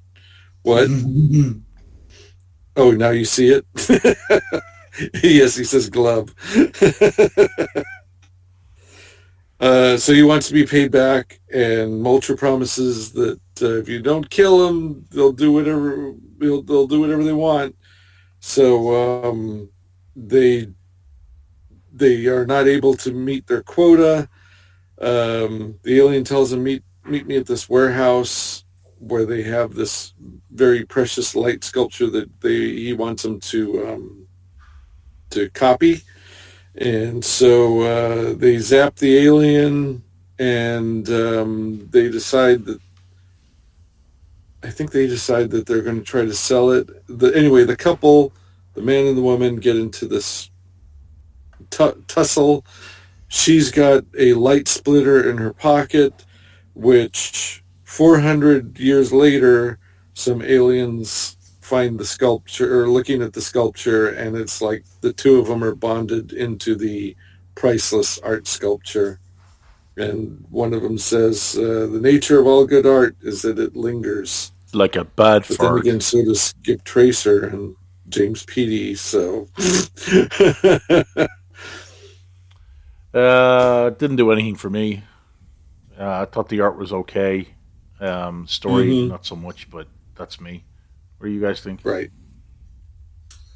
Yeah, I like the art, but the problem with it was Muncher pulled me out of the story, quite literally. It really looks like him, right? I mean, it wasn't just me, right? As soon as I saw that, and I'm turning the pages, and I'm getting more and more of the look of it, I'm thinking, my God, it's basically you just said, oh, we'll shove you in the strip. Without him knowing, obviously. I don't think he ever got told until he saw it. Right. The story didn't really do much. The ending was a bit boring, really. It's a relatively harmless Future Shock that we'll probably forget about next week. All right, we have a nice little image of Death by Lee Carter, really nice, but I guarantee you the artwork in the strip is not going to look like that. The Revilius Pact, Part 8, T.C. Eglinton, Steve Austin, John Charles, and Simon Boland. Jason meets up with a small arms dealer and buys a load of shit. He then meets up with two mates and plans for the upcoming Wednesday attack on Todd's operation. At the same time, Todd is preparing for the Wednesday, making sure he has everyone armed, and it seems that Balal is preparing for his appearance on the same night. Yeah, I didn't bother with the story. I don't bother with it anymore. So, well, obviously, because I haven't read the previous, because I haven't got the prog yet, I haven't got a fucking clue what went on before this. Oh, really? Well, I haven't got last week's prog. I was in America, wasn't I? Oh, they didn't say. Oh, yeah, you don't have a place that saves it for you, right? No. You have to hunt it down. It's now changed. It's something else. Oh. So I'll get it, but Okay. I'll get it and I just won't read it. what do you think of this one, Ross? Well, after our vivid descriptions here, it's like you don't have to. That's right. Yeah. It's fine. It feels like it's winding up. It's Mobland with demons. Yeah. It's another. Well, we'll get to it after the other one, but it's another urban horror slow burn story that is right before another urban horror slow burn story in the jumping on issue that's also got two filler future shocks and a filler dread story. Yay! We couldn't delay this by a couple of weeks because boy, oh boy, if you want people to keep reading 2000 AD after jumping on, there's only one future shock, Rossy. Oh, there is. No, is there? Yeah. What was I thinking? What was the other one and done? Oh, maybe I don't know. Okay, well, Hearn and Shook is like a one and done. Yeah. But let's move on to Hearn and Shook and David. This is completely fucking guest appearance by Noel Gallagher, David Barnett, Lee Milmore, Gary Caldwell, and Simon Boland. Oh, is that who that's supposed to be? Yeah, Oasis, Noel Gallagher. Thing. All right, so young Hearn doesn't want to study, but Shucks. No, Liam and Noel. I think Noel is underneath the bench in one of them. Okay, so this is a flashback to Manchester, the Manchester Scene Man of 1995. So young Hearn doesn't want to study. Shuck is making him study. They're living in a tent in the park. But then Shuck says, "Hey, let's go to have an exorcism." So they go, and there's a woman, and they go through the exorcism, and Shuck swallows the demon. And then he has to go take a nap. So while Shuck's off sleeping, Hearn doesn't study and just burns the workbook he's supposed to be working on. And we know it's 1995 because there's a Stallone Dread poster that's badly photoshopped into the thing there. And they go to the Arndale Center that's typed with 1995 font. The sign is. The Stallone poster is stretched too. They didn't even bother to make it fit properly. They just skewed it, which is one of the worst things you do as a designer. Exactly. So he's walking around at night, and these two kids who are basically the what do they call the kids from the Artful Dodger? Anyway, arseholes. So these two kids. One kid's wearing an Oasis shirt and the other one's dressed like Scotty 2 Hottie from WWE. They rob this guy, and then they go out for chips, and they're telling them how great it is that they can live with a bunch of other kids and this one dude. So is this the Oasis dude on the next page? Yeah. Okay. And it looks like his brother is underneath the table there, too, in front of him. No, this is so fucking bad. So the Oasis dude is sitting on a chair that's elevated on a table, and the kids from Pleasure Island from Pinocchio or living sort of like a Artful Dodger Charles Dickens existence, and it's a full moon, so they have to have a sacrifice. Meanwhile, Shuck's like, "Oh, do some divination and tell me where the kid is."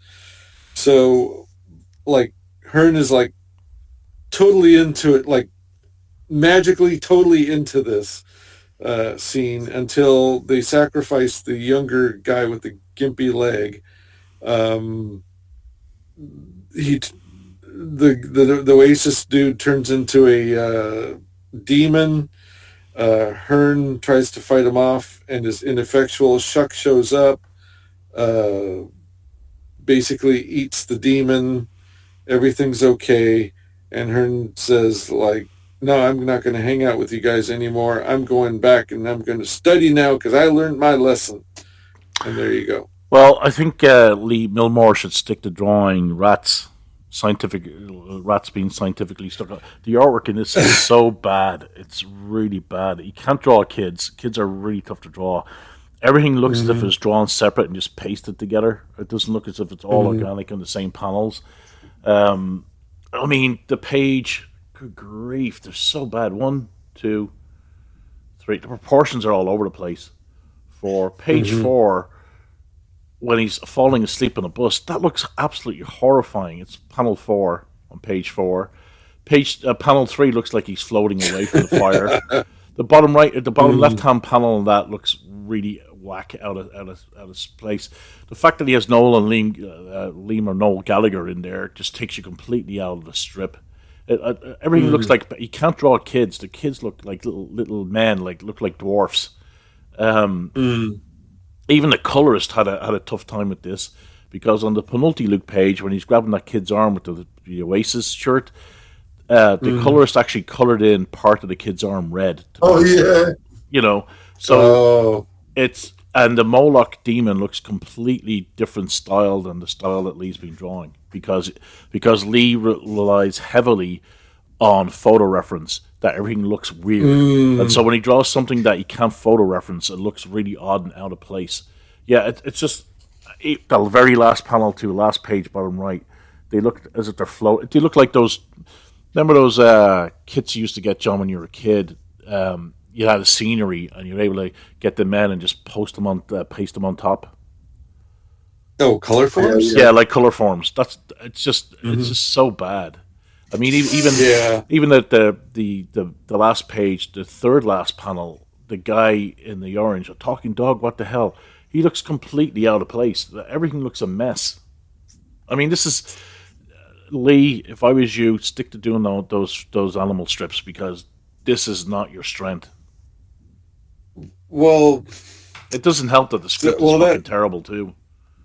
Well, that's the art criticism is harsher than I would have given it, but I will acquiesce to you because you would know. Would you buy this if you had Hearn and Shuck and this is full of this artwork and stuff and saw it in the store? Would you pick it up?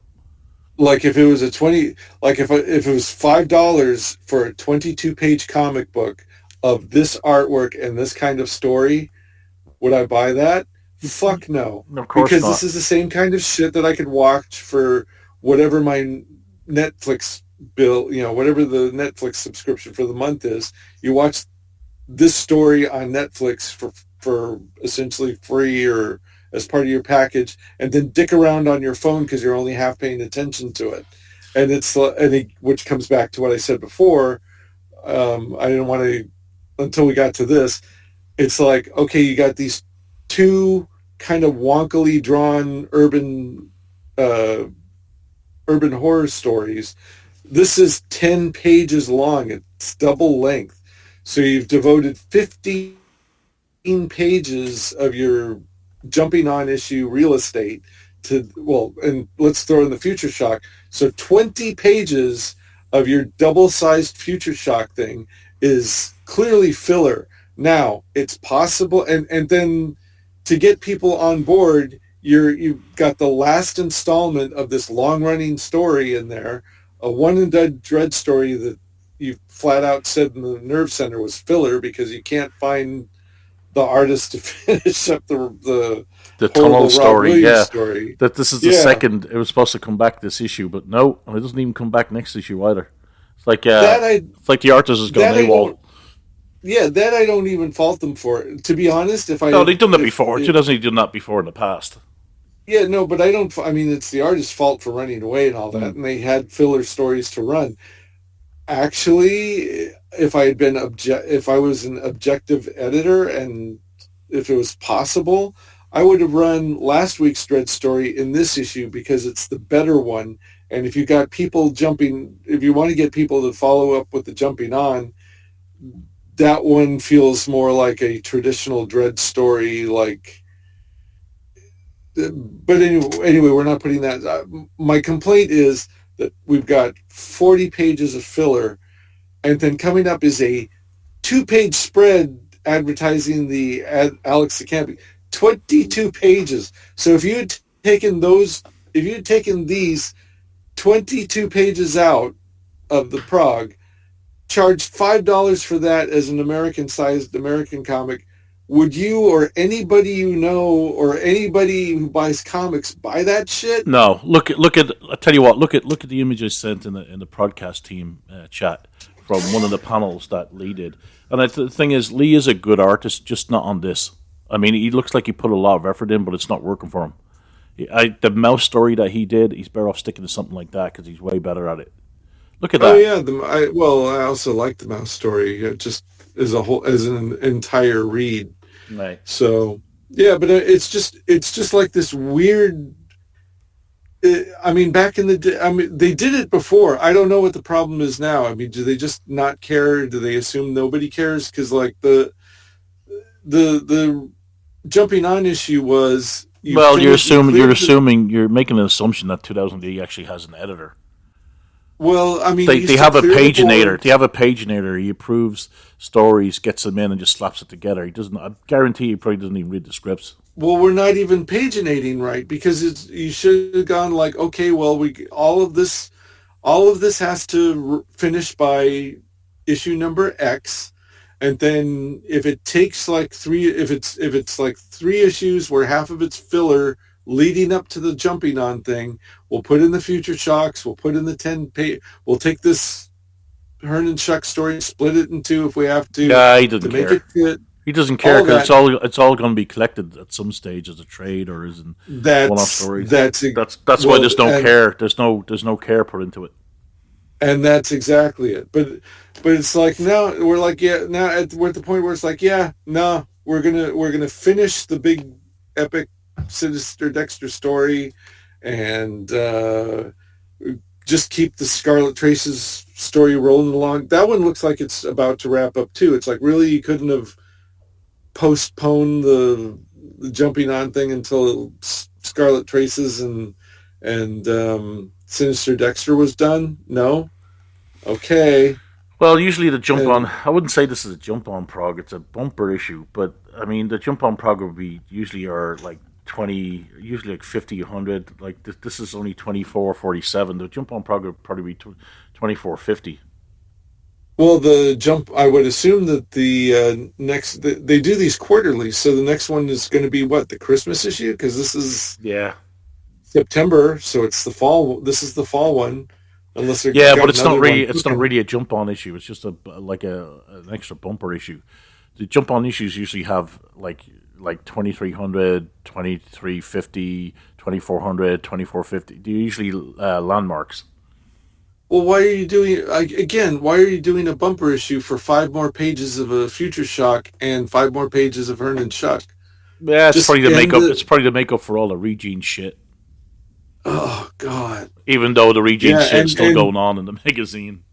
And 2 pages to advertise Alex DeCampi's run. Mm-hmm. You know, that is insane that they did that one. So, okay. All right, what did you think, John? Well, I didn't bother reading it. Okay, we'll move on. Scarlet Traces, right. Empire Blood, Part 16. Ian Edgerton, Disraeli, Annie Parkhouse. Am I Scarlet Traces? You are, my good man. Oh, okay.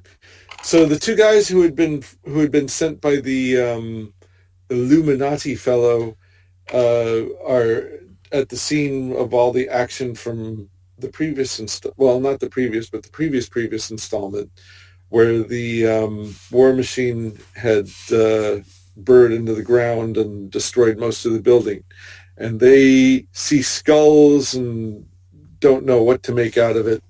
because everything's been burnt to a crisp.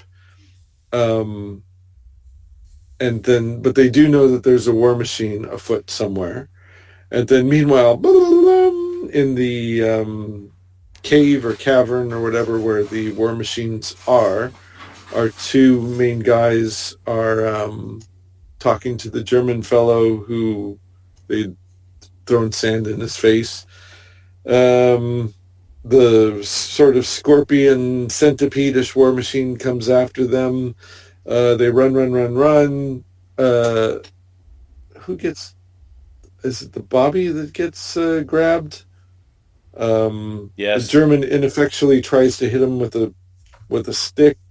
Bay, the investigator Bay, shoots the thing in the eyes, or the windows that look like eyes, which short circuits it.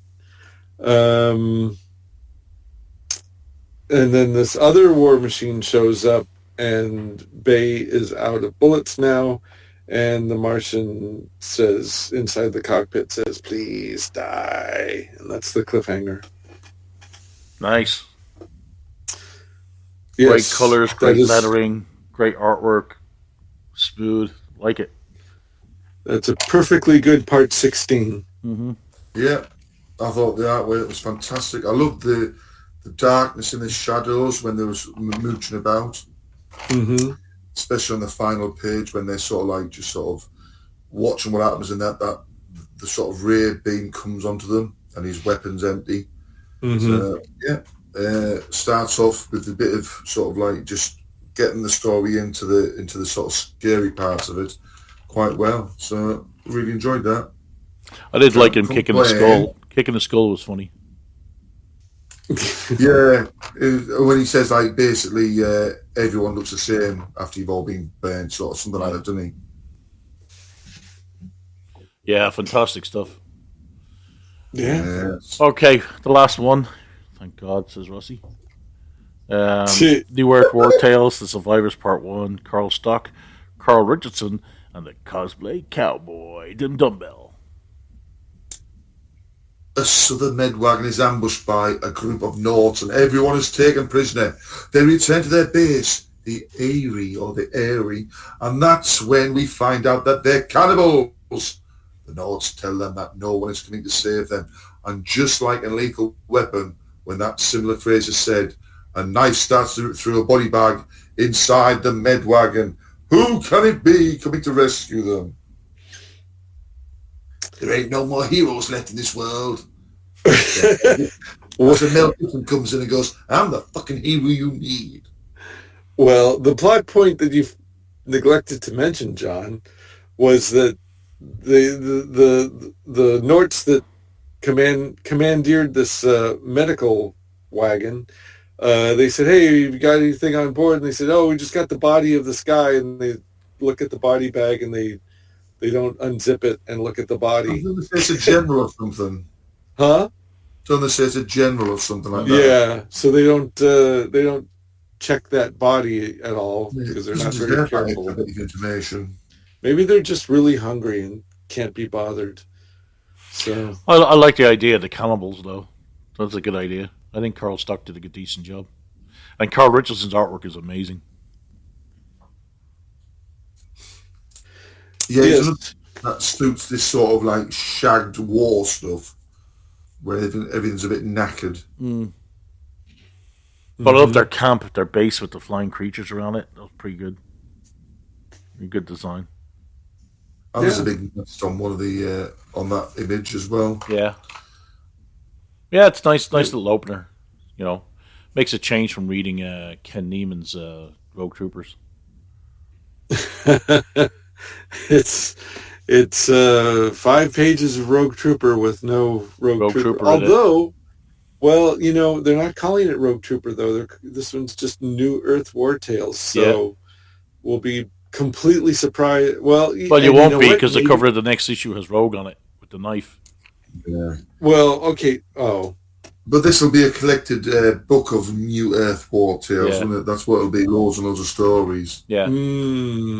Just in time for the blockbuster when it comes out. Right. so The average 2000 AD story is 5 pages long.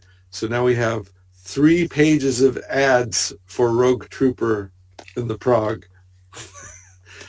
What a value. I know. Well, they have to promote it as much as possible. Yeah, I guess. So what was your favorite Rossy?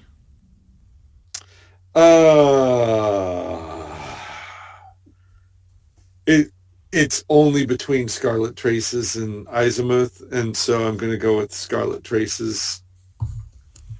Yeah, I'm going with Scarlet Traces. Yeah, I'll go with Scarlet Traces too. So that's 3 for Scarlet Traces. All right, so John, let's do. We have a bit of time. Rossy's not going to disappear for another 20 minutes, so let's do Adventures in Trumpland.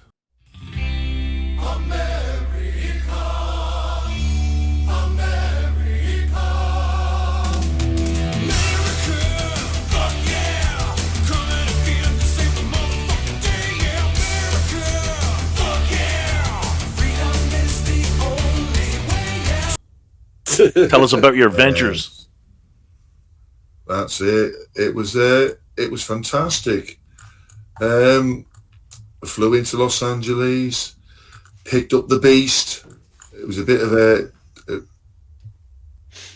I've said this weird noise, that's all. Picked it up, went to the I think it was Alamo we got it from. In fact, I know it's Alamo. It's big folders right next to me. And the person at the desk goes, "Oh, I'll just check to see if we've got one." And I'm thinking, in my head, I'm thinking, I fucking paid for this 8 months ago. You better fucking have it. If you've, because I'm thinking, if somebody booked it 3 weeks ago and they booked it one day before I'm booking it, that shouldn't be allowed. So I'm preparing all this in my head. And then he goes, "Oh, we'll just check with the wash, see if one's coming through the wash. If you just wait outside." And then I saw it come over the, it was like the attack of the what they call Rohirrim in Lord of the Rings, where it came over the hill, and I saw its majestic whiteness. I went, "Yep, we've got the beast." Because I think we would have been given something that your missus has got, that sort of equivalence. All right. Picked it up, checked it all out, and straight away off we went. Got the hotel, which was I chose it because it was free parking. I mean, it was ridiculous. It was in that area. It was where we wanted to be, central. Everything else was like 300 quid a night, and you're paying like $40 for parking. And I'm thinking, well, we're not even going to use the car apart from when we come and meet you, Steve. So I'd begrudge paying like $120 fucking dollars to park a car up. I might as well not fucking hide it for another 3 days and got a taxi to the hotel. Anyway, got the hotel, pulled onto the curb. I went inside, chatted with the bloke on reception, very polite gentleman, gave me all my answers I wanted. He said, he asked me what vehicle I had. I told him, he said, "Yeah, that'll fit down in the basement if you want to have it locked down there." Parked in, got all the stuff into the room, relaxed a little bit while I unpacked. And then we went off to have a lovely, delicious meal at a Brazilian restaurant just down the road, which was called, if I just get my thing here, my lovely files. I haven't gone on that actually, but it was the Bossa Nova, I think it was called.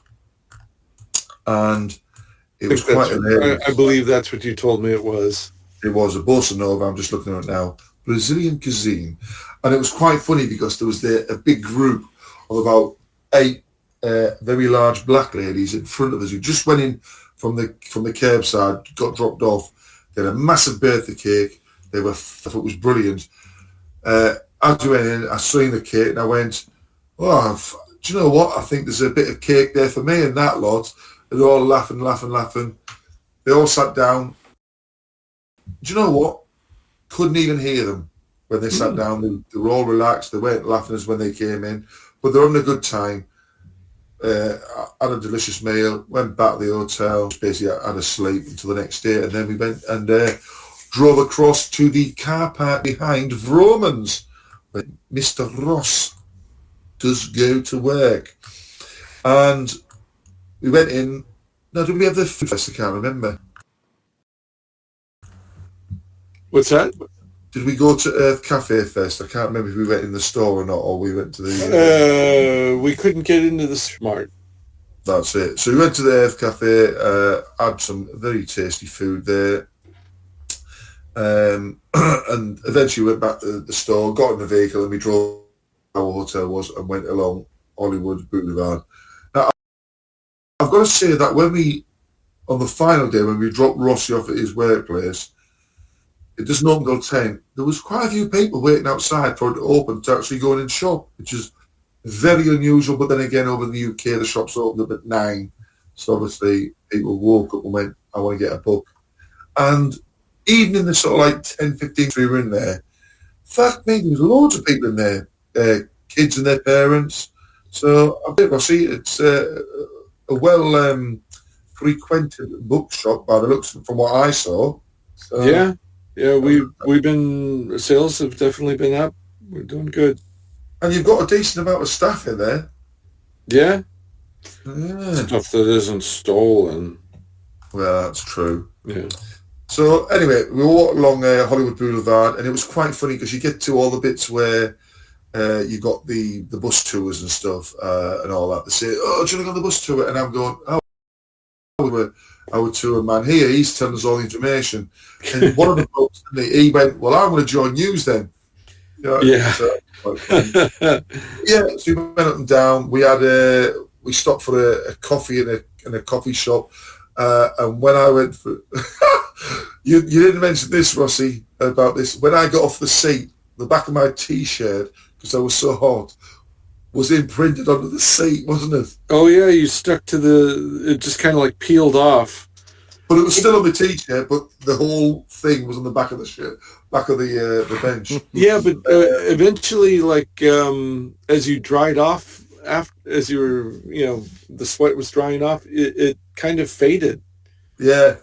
So, I mean, I faded off the back of the bench, so I don't know what that was, but yeah, it was like magic. We went into the what's it really called? I forgot the name of the bloody shop now. The Amoeba Music, sorry. Went in there.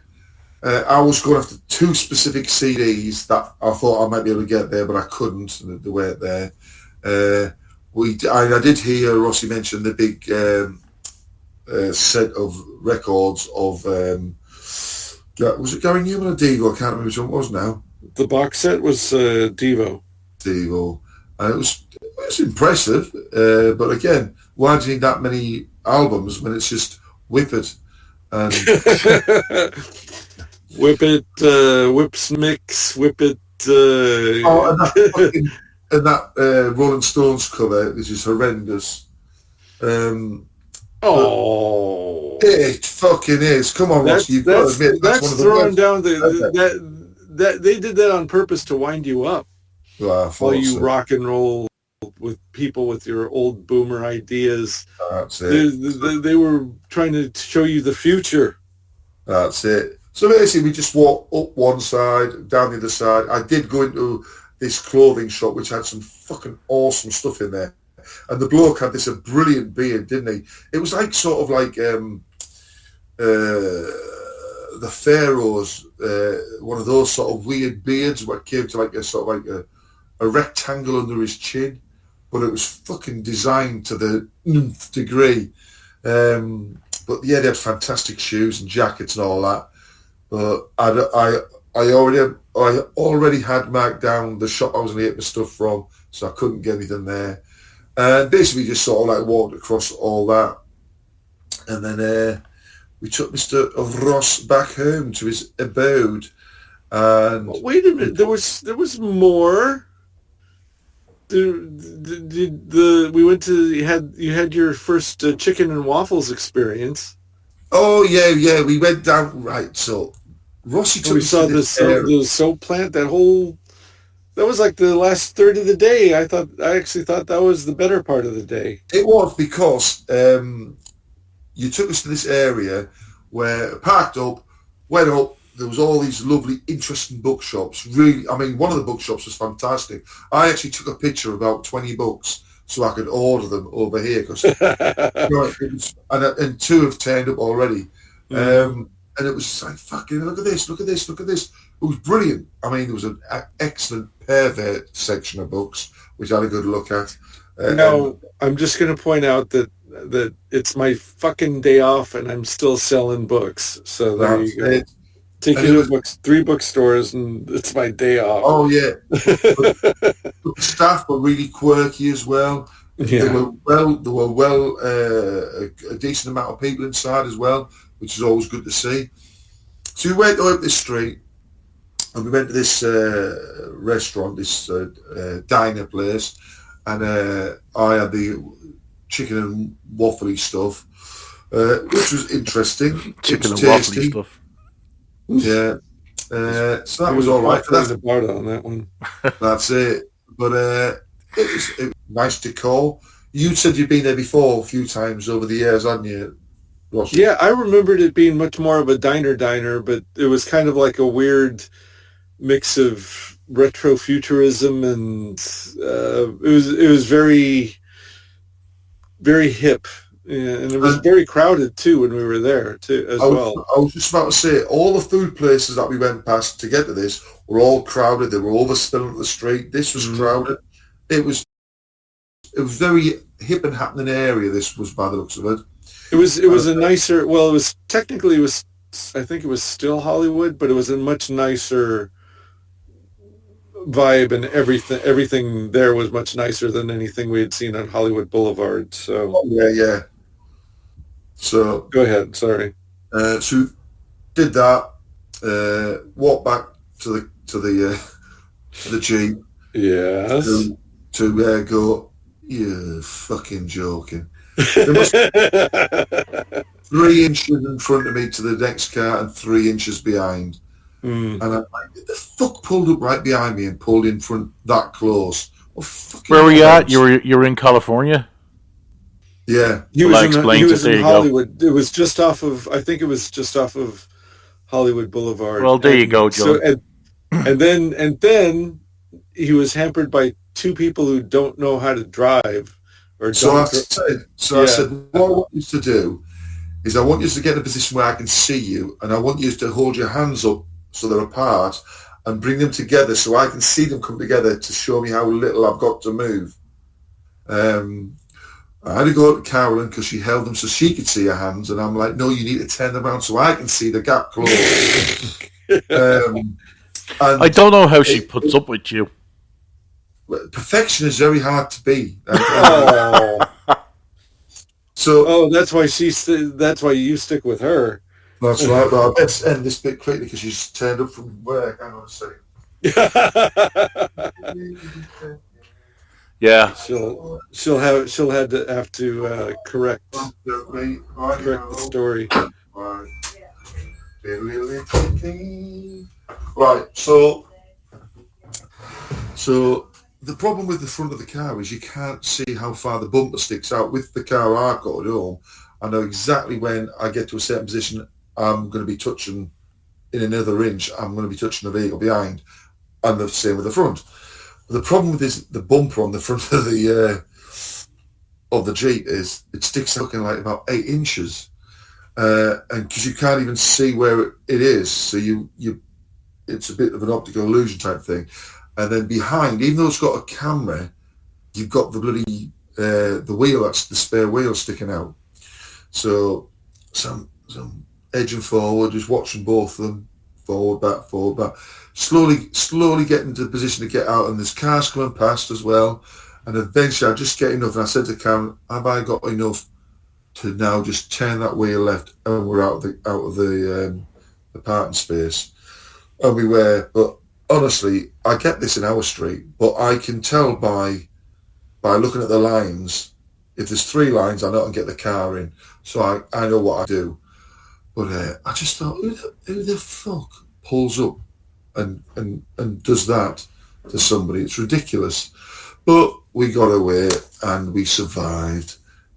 And I was really impressed. I don't drive, but to get us out of that spot, that was in a foreign country on the opposite side of the car, on the opposite side of the road. That was very impressive. you're just thinking, I don't want to be going back with a dent from the first full day. You know what I mean? Mm-hmm. Well, also, and in Hollywood, where the traffic driving is horrendous in general, and on a narrow ass side street. So that was, we drove around. It was stacked against you, John. Yeah, because we drove around to find a space we could park for free, didn't we? Right, we'll find a place. Park at all. I mean, even metered parking was full. Yeah. And then we drove back, dropped Mr. Ross off after we popped into Vaughn's and got some bits and bobs. Some 100 suntan cream rated. So that meant I could get to the car and back without being burnt. Yeah. Otherwise, you would have looked like in Terminator 2 at the playground. That's right. Yeah. And then the next day, me and Kaz walked down to, let me just make sure I've got the right one, Melrose Avenue. Now, you like this one. So we walked down via the Nightmare on Elm Street house, which is at 1428 North Genesee Avenue. We got there, and the children who live in the house were just returning must have been their nanny, right? So I'm taking a picture of the front, and as they were coming out, I went, "Oh, do you live here?" I said, "You must know it's the Freddy Krueger house, the Nightmare on Elm Street." And the kids were about 8 to 12, that sort of age, and they were like two little girls. "Oh yeah, we know it's the Nightmare on Elm Street house." And then she goes, "Do you want to have a look?" Yeah, really? Oh, I swear to God, said, "Do you want to have a look?" The nanny was like getting a bit worried, you know what I mean? And I'm sort of like, "Well, I'm just going to take a picture." She goes, "Oh, you can come inside." And I'm thinking, oh my God, the nanny now is panicking, sort of thing. She's going, well, your dad's coming soon. You know, we're trying to sort of scare us off, sort of thing. But I wasn't going to go inside. I just wanted to take the picture. That was it. You know what I mean? But from the film, it was all grass in front of the houses, if I remember correctly, because you could see what happened from a distance. Whereas now they've got a lot of bush around the sides and the front, so it's a bit more secluded. But yeah, it was so funny when the girls were saying, "Yeah, come in," and the nanny's panicking. But that was quite funny. So wandered down from there down to Melrose, seen the pink, the Paul Smith pink wall, which is really weird because you take pictures and depending on what distance you take the picture from, makes you look. We both stood near this white back space line, and it makes you either big or tiny. So when I flick the pictures on the phone, Karen looks like a toy, and then I flick the next page, and I'm a giant, and it's all just done because there's nothing, because the pink it's not the illusion again, because it's just pink. There's nothing else to see. It's just really weird. And then we went and ate at the Earth Cafe on Melrose, which is the one where Leonidas from the 300 King eats beef eggs. I saw a video of them eating there. And that was quite nice. And then we walked down to the old, what's it called, Beverly Hills. Beverly Hills. The sign? No, well, we did the sign on the way back. We walked down to the shops. You know, the expensive shops at Rodeo Drive. And that's where I met the woman who was saying that Jesus would save me. And oh, yeah? From what? Well, I did a video. They were doing all this stuff about Jesus and all this. So I was filming like a selfie video. And I was talking, and she seen me doing it, and she went, "That's something like, yeah, right, Jesus will save you." And I said something like, "Did you hear that, everybody?" And then she went straight in, "Jesus will save you again," which was quite funny.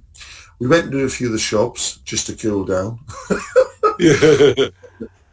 I mean, it's still the same as when we went before. It's like loads of them say appointment only. Yeah. And there's always a security man just on the inside of the door. There are these like panther statues all the way up the road either side, all different paint jobs. There was a big gorilla. We got the other side, and there was places I wanted to look at. There was an historic cactus garden, which we got some nice pictures in. There was the big Beverly Hills sign behind the water, which was quite nice. Mm-hmm. They've got a lovely sort of like gardens and statues as you walk all the way up to the actual, up the Santa Monica Boulevard, up to the Beverly Hills sign, which is the one that we stopped at, Mr. Ross, mm-hmm. near the Troubadour. Yes. I took a picture of Carolyn against that, and then we walked up a side street instead of the main street, which is what we did, up to Whiskey A Go Go and the Rainbow Bar and Grill. We went into the Rainbow Bar and Grill. It was hilariously funny. The barmaid, the waitress, she was the only waitress on duty at that time. Nobody else had turned up yet. She was, I said to her, they need to make you need to be like the mould of all the waitresses, because you were fantastic. Because at the end of the day, at the end of the meal and all that, we said that to her. But so we're at the door. There's a lot of people already sat around preparing for their meals, and I said to her, "Is there any chance we can sit on the Guns N' Roses booth?" Because I knew where it was. It was the back right. It was the bigger one, where you can get about 8 people. And she goes, "How many of these is there?" And I went, "Just the 2." And she went, "Oh, go on then." Oh. So we sat there. We had got our drinks in, relatively expensive, I would say. It was about $38 for 2 drinks that we ordered, because we wanted specific ones. We wanted to make a thing of it. And I brought a shitload of money anyway, so who give a shit. Mm-hmm. So we sat down, and then we ordered our food. I ordered a big pizza, this barbecue pizza. I can't even remember what Karen ordered, but whatever it was, she enjoyed it. Anyway, so we're sitting there, and other people have come in, and they're sitting down. The meals are coming out, and our meal hasn't come out yet, but we're not bothered. We're just sort of like enjoying all the stuff that's around us. And then the waitress comes up and goes, "I'm ever so sorry. We've mislaid your meal. We've put it on now. It'll be the next meal that comes out. Would you like some free drinks to compensate that? Would you like the same drinks again?" And I'm like, "Oh yeah, if you're giving us $38 of free drinks, I'm up for that." So we had free drinks, and I was well chuffed. Anyway, the meal came out. I said, "Oh, can I have a couple of pictures, please?" So we did the normal sort of happy smiling faces. And on the last picture, she was going like, "Say cheers, say cheers." And then she went, "Say boobs." And in my head, I just burst out laughing. But I just thought of Flint with the And well, you should. That's right. And then we bought some merch. I bought these 4 shot glasses, which came in a presentation box. And I was thinking I might have to ditch the box, but I managed to get it midday sack on the way back with all the other shit that I've got. We went upstairs we looked around at all the Lemmy stuff and all the famous pictures and all the memorabilia that's on the side. It's like it's a more of an original. I mean, the original Hard Rock Cafe in London is fantastic, because it's got a lot of the stuff from the very, very, very beginnings of all the collections, and they've got a vault which you can go down and see mega expensive stuff for free, and touch a lot of it. But this was like just higgledy-piggledy of loads of pictures and stuff. It wasn't like a presentation on the wall with nothing around it. It's just like, there's the big drum kit. Everything was everywhere, so it was all the famous people who'd been in the place. And then we went upstairs to the Hollywood Vampires place, which is right in the top, and it's bloody pitch black in these little rooms. You go up like a ladders to a bunk bed, and then you clamber in, and that's where all the 8 famous people were, you know. And that was interesting. Cooper was like the president. I've got a picture and it says the president, and what are the sort of like elevated ranks they'd given themselves.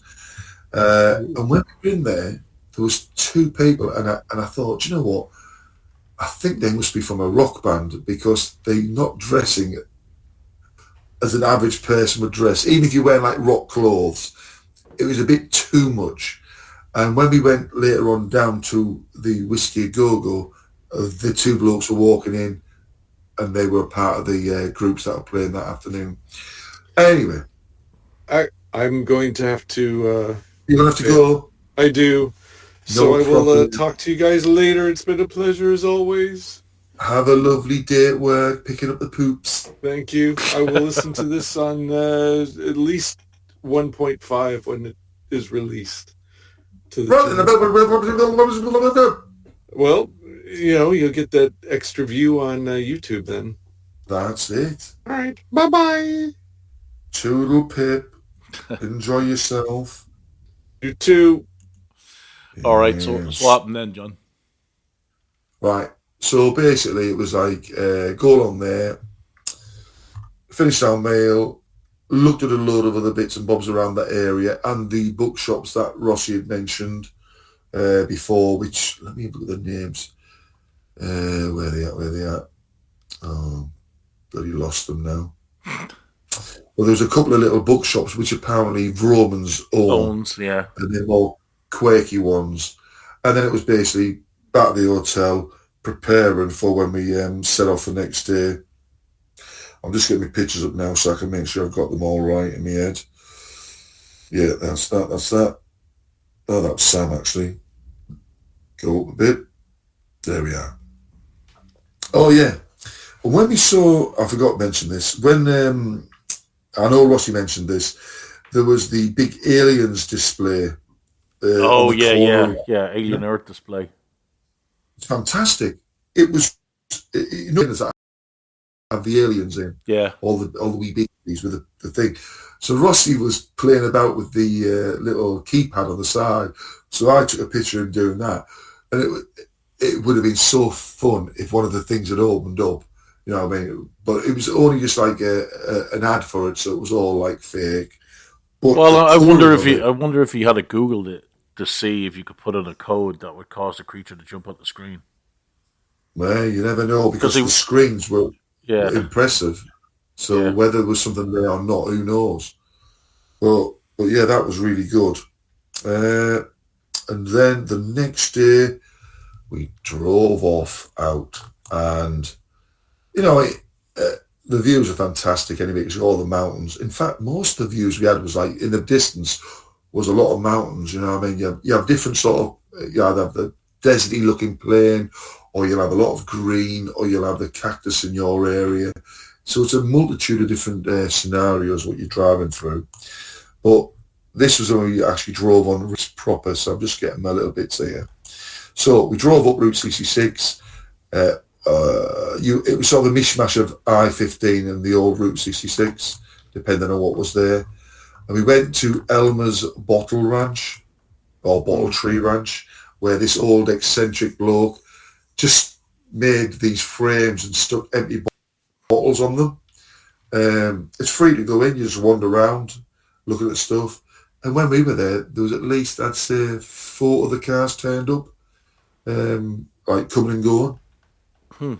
I did a little bit of video footage when I was walking around, because it is like something out of like Mad Max. There's no rhyme or reason why you'd have this. But yeah, that was quite interesting. Then we drove up the road to a Tripco Route 66 market, which is apparently famous for the amount of different soft drinks it has inside. So I had to buy some soft drinks, obviously. And they have, what was the thing outside? There was like a big I don't know if it was a water tower or not, but it was on the ground, but it was ginormous. And they had a fantastic Route 66 painting around it, which looked really impressive. So obviously I'm just taking pictures of all this sort of stuff and just getting drinks for the vehicle. The next place we went to, which was a bit of a bar store, which was, it has murals all over the place, but there's no logic to it.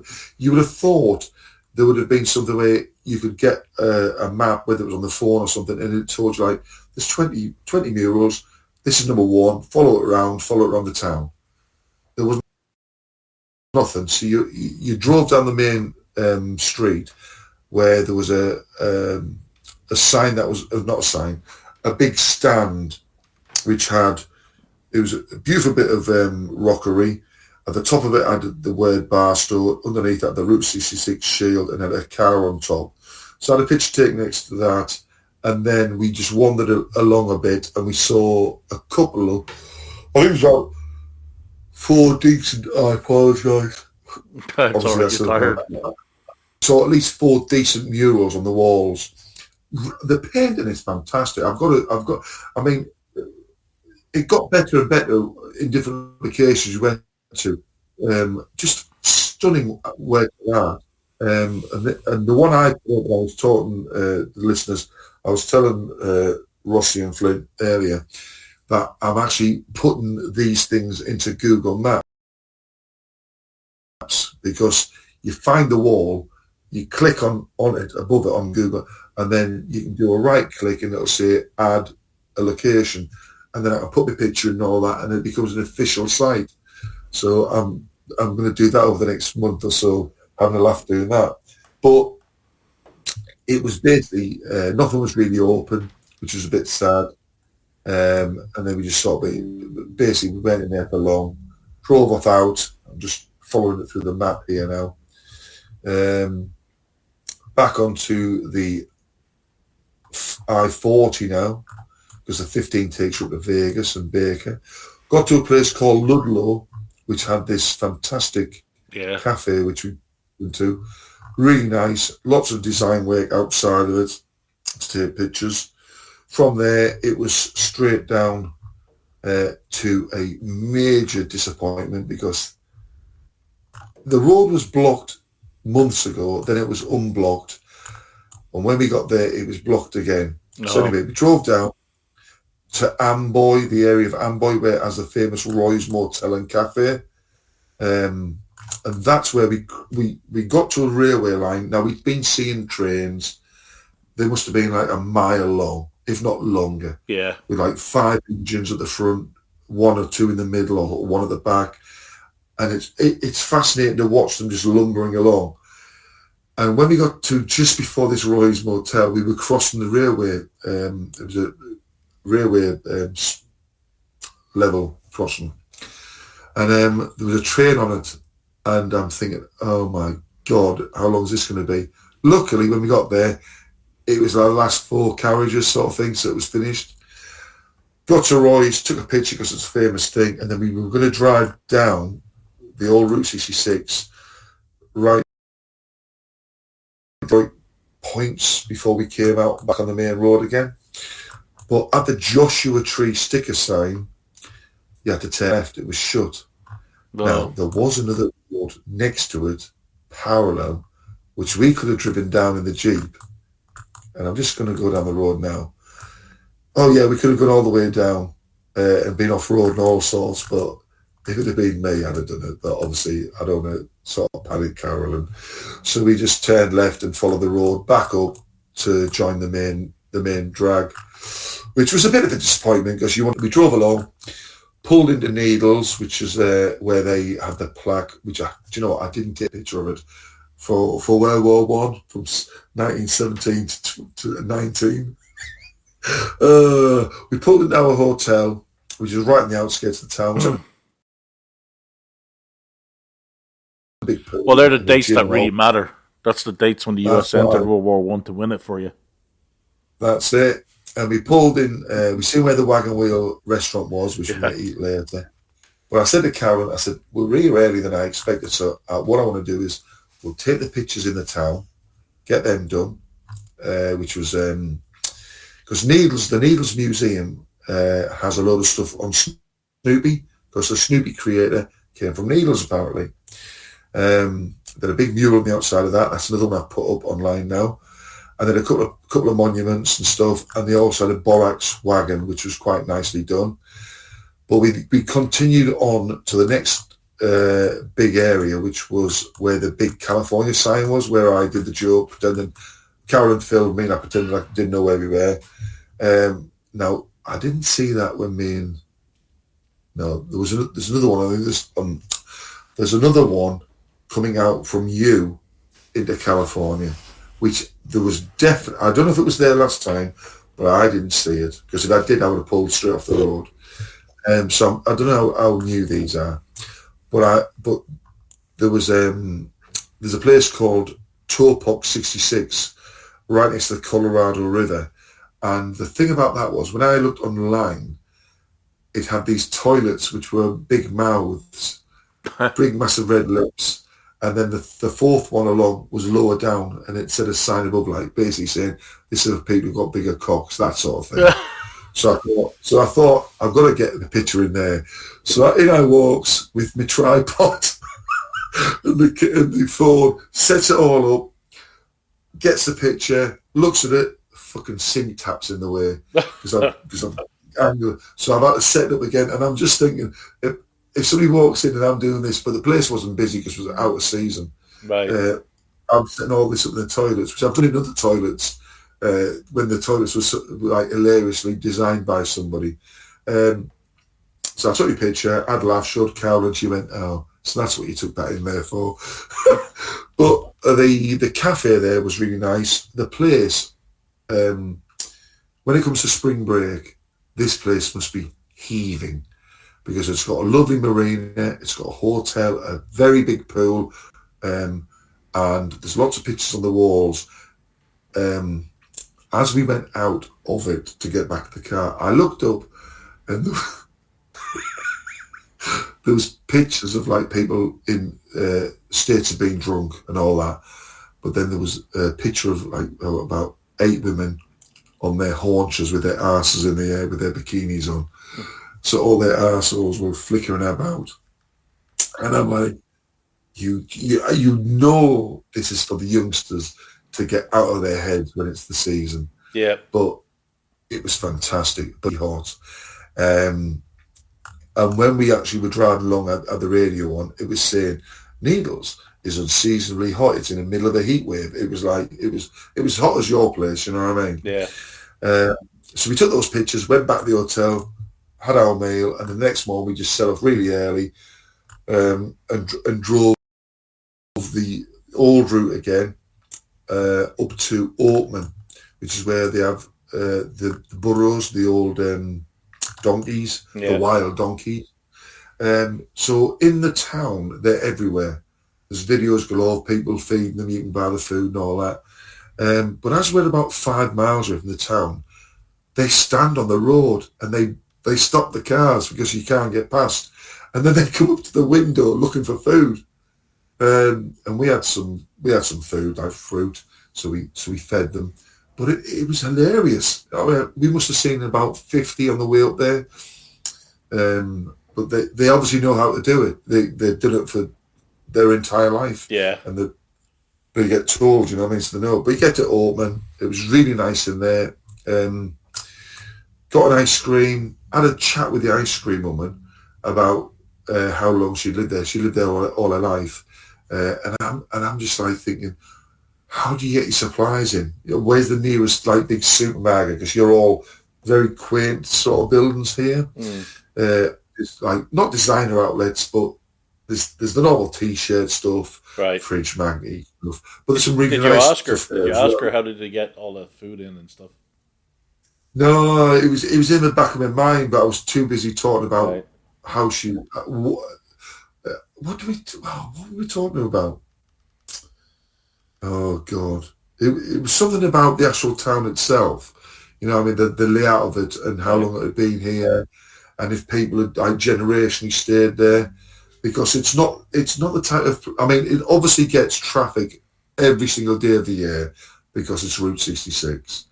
But I can imagine in the bad weather, like the rain and stuff like that, which I presume is infrequently, it must be horrendous because the drive from the south to it is dead easy. The drive coming from the north through the rocks and the mountains, it could be a bit scary for some people, you know what I mean? Because you got all those washers everywhere. Didn't have anything like that coming to it. But coming from the north, you had washers everywhere. But the scenery is fantastic. And we got a couple of bits and bobs there. And then from that, we did that drive out, which was, I quite enjoyed it. it's loads of hairpins and stuff. I mean, one of the hairpins was fantastic. It was basically right back on yourself, very tight. From there, we drove back onto what's that on there? So we're heading towards the main motorway again, the 40. And I'd found, because what I was doing was I was just getting Google Maps, opening up really, really close, and just pulling it across and seeing what was everywhere.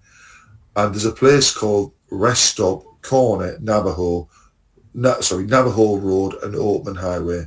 And so I had a look at that, and it's just a toilet seat with a skeleton. So I knew I had to stop there and pretend I was on a piss, and also pretend I was on a shit on it.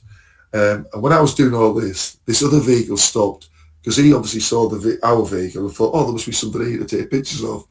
Obviously saw me taking the piss and just literally thought, well, I'm not doing that, and drove off. But I thought, well, that's the Brits for you. I had to get those pictures. After that, drove off there, and this is when we saw all the post box things that you have on the post. And I can't believe, and I said this to you, I couldn't believe that I didn't take a picture, because one of them had like 50 on this big plank. And you're looking in the distance, you think, well, I can see two houses. Where are the other 48? Yeah. You know what I mean?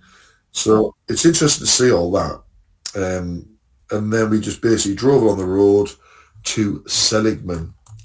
I'm just going to get that up now. And Seligman is they call it the birthplace, but I would call it the rebirth of Route 66. But they're calling it the birthplace of historic Route 66. So it's basically a linear town with a few side streets. Well, that's in Arizona, right? Yes. Okay. And this is where Angel's barbershop was, and he was there during he'd lived in this little town through the Great Depression and everything since, and he'd seen like the Model T Ford and all that sort of stuff. And so they were busy all the time with traffic, and then when the I-40 came, it just wiped out, as it did with everything else. Yeah, cleaned out all the town. little towns.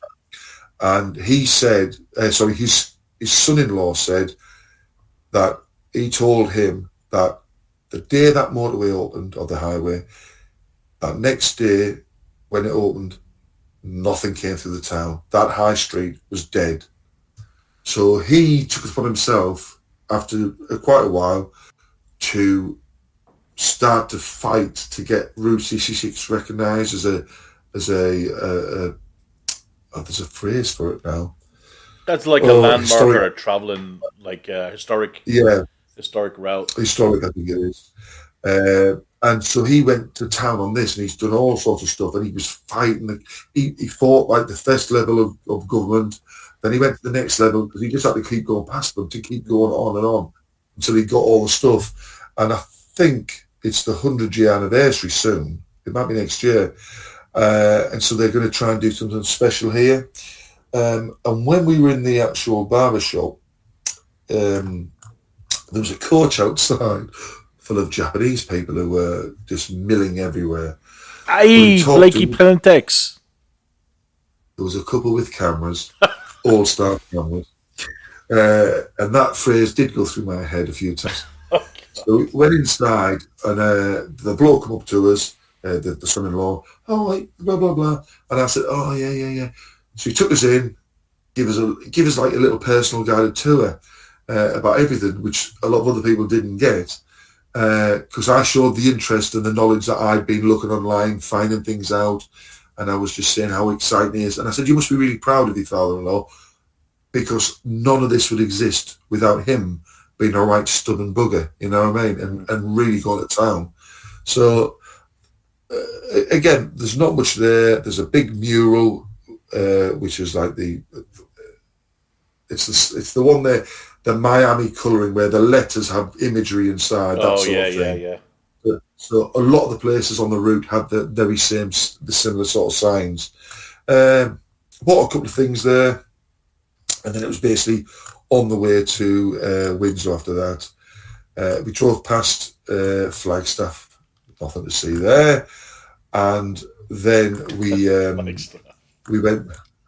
Oh, sorry, we went to Williams. That was it. Williams. That was a fantastic little place. I reckon you could spend a couple of nights there. Lots of beautiful food outlets. Lots of they've really got a town with the promotion of the Route 66. The signs everywhere. Well, Flagstaff is one of the major places. Yeah. They just poo-pooed, but it is actually one of the major places. But that's fine. But you got to see the outskirts. There's nothing to really see. You don't want to go to the city and then sort of like waste like a full day. Yeah, you want to see the places where. That's right, but you want to see the places that actually have a bit of history with all the stuff they've got there. And Williams also has a railway line, which is the Grand Canyon Railway line. I took my folks on that when they came out. Oh, did you? Yeah, the Grand Canyon Railway. The Grand Canyon they do it like an Old West line, where the people are all dressed up like old timey from the Wild West. Oh yeah, and they actually have bandits hold up the train. Oh, brilliant! Like old school, the scarves around their faces, the cowboy hats and everything, hold up the with old fashioned guns and everything. So yeah, that's a fun little train place. And I think in December they dress it up like they change everything and make it look like what's that movie with Tom Hanks? The 3D movie. No, the 3D movie 3D. where he's on the train. Oh, I know what you mean. I know which one you mean, yeah. Oh, crap. I'll get Polar Express. Yeah. Yeah, they do it up like that. Oh, I can see how that would work well.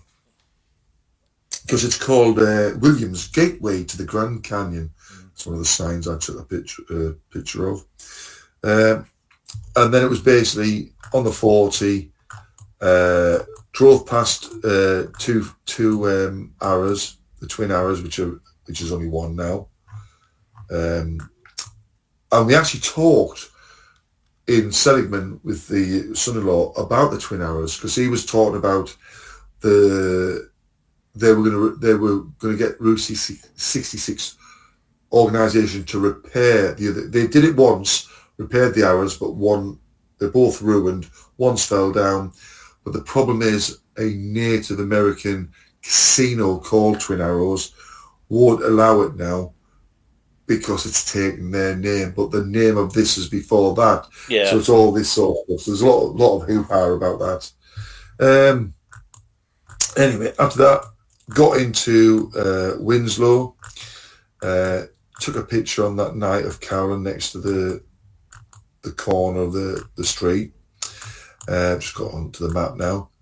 Got into our motel, got the same room that me and Sam had. Oh, that's great. Packed everything up. Yeah, so unpacked what we needed, and then we went to the I tell a lie, before we got the motel we went to the La Posada Hotel, which is like right next to the railway line. It was owned by them years ago.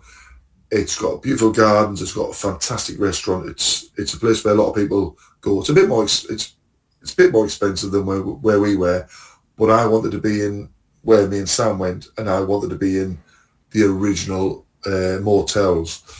So we went there, I booked us a meal, and then we went back, unpacked and all that sort of stuff, and then got changed, went for the meal, absolutely delicious. It was like sort of just under fine dining sort of style. There was a few people in there, a few people having a good laugh in the corner. Beautiful location. I think it was called the Turquoise Room. And if you stay in there, there's loads of other stuff to look inside. There's like a couple of like sort of like semi-museums, art galleries and stuff.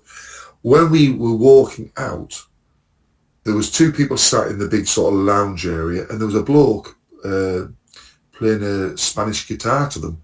He was like 5 foot in front of them, and you're like, do you know what? I could just stand here and watch him playing that guitar now. But we wanted to get back. Got back, had a sleep. Next morning, got up, had our breakfast where me and Sam had at the Flatbed Ford Cafe. Wandered around the stuff, did that funny video about, well, you've seen the video, where I took the mick out of Rebel, the church, when I did the thing about, well, you know what I did. Yeah. And then when we were at the standing on You the should have corner, said, "Father, forgive them, for they know not what they do." yeah, I should have. And the bloke who designed the statue and built the statue was there. He said he pops down like once a year just to see how it's doing and all that. Now, as he was talking to Carolyn, I had my phone open and I got his name up and I looked at the picture and I went, "Yep, that is him. It's not somebody just making it all up. It is him." And so we had a little chat with him, and I said to him, I said, "What does it feel like to know that people from all over the world travel this route and every single one of them wants to stand next to this statue that you've done?" He said, "Do you know what? I can't believe it." And that's why I come down. It'll be even better if everybody stood next to the statue, give him $1. How dare you? Yeah, make money on it. It's great that people stand to it, but how does he get monetary gain from that? I think he earned a bit from it, and he's done other stuff since. But yeah, so we did all that sort of stuff that me and Sam did, and then it was basically getting the car off to the next location. And I'm just going through my pictures now. So we went to, let's get this map moving. What's that one? The Jackrabbit Training Post, which is a famous part of the Route 66. Took a couple of pictures. Again, when you said about going down the rabbit hole, I cannot believe I didn't do a video taking Rossy on that. Yeah. But because there's some things that they're not really brilliant, but they're iconic images from the route, so you've got to stop there. But there's nothing really to do. That one's just like a place where you can buy stuff. But you can't stop everywhere and buy like another drink or another T-shirt or another this. Take you forever. You've got to make sure you where you want it. The next location we went to was Holbrook, which had the Wigwam Motel, which was really nice because of all the old cars. There was an old car parked in front of every single. Yeah, that's a famous place. Oh, it was stunning. Then we went to the signs, which I'd found out about. The Holbrook welcome sign, and also the sign for Snowflake, which obviously I had a picture of that. Taking the mick. Now the funny thing was, when I was doing that, somebody else in the same Jeep as us drove past, seen what I was doing, and they bibbed the horn and laughed because they knew exactly what I was hitting the mick out of. Yeah, yep. Well, you're in a red state. That's what it is. That's it. So after that, we drove and we got into New Mexico. That was the next sort of bit of the journey. Just get to where it was exactly, because there it is. There's the border. I had the picture of the New Mexico sign, New Mexico welcomes you sort of thing. Really beautiful scenery again.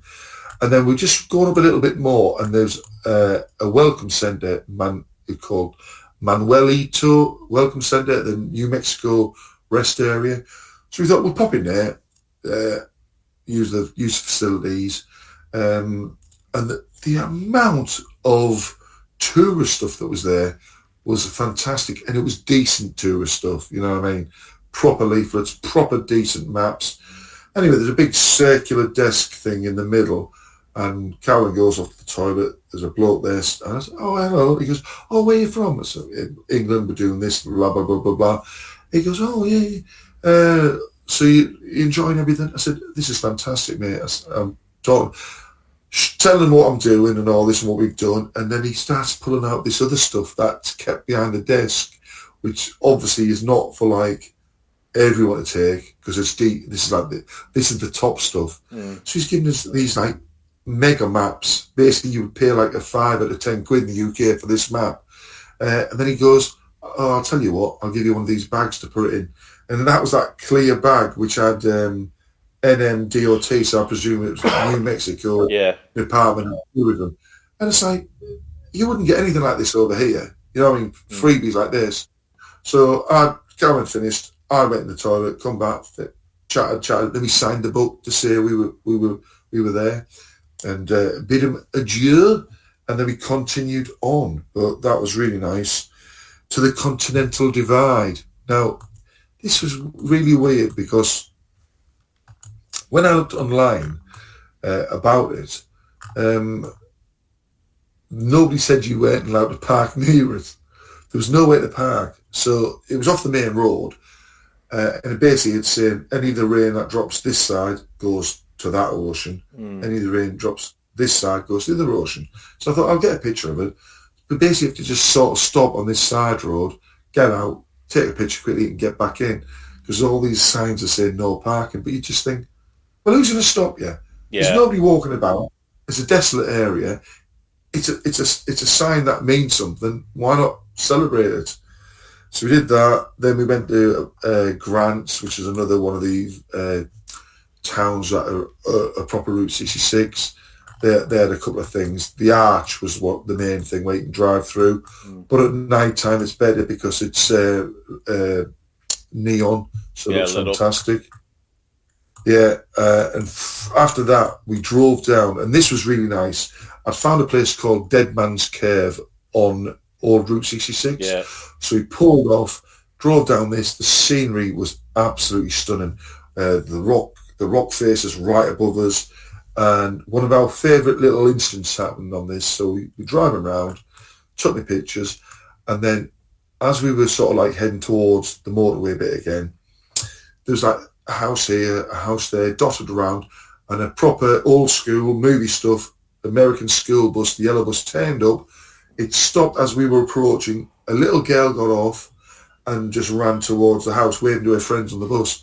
And that was one of those experiences you see it in the movies all the time. Listen, when you were here at my house, all you had to do is look out the window around 2 o'clock or 9 o'clock, 8 o'clock in the morning. You see that yellow school bus just drive by in front of our house. Yeah, but this is one of the ones where they drop them off in the middle of nowhere. Yeah.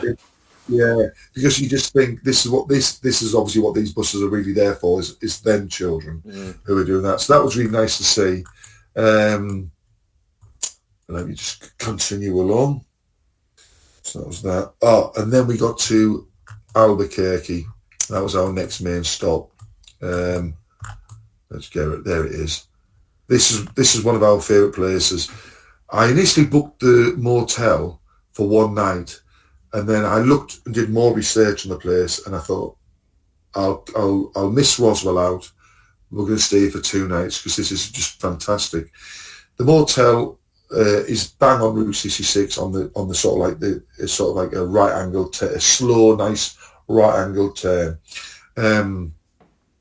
It was in disrepair. Some people bought it. They've revitalised it. It's fantastic. You have suites. You have smaller rooms, family rooms.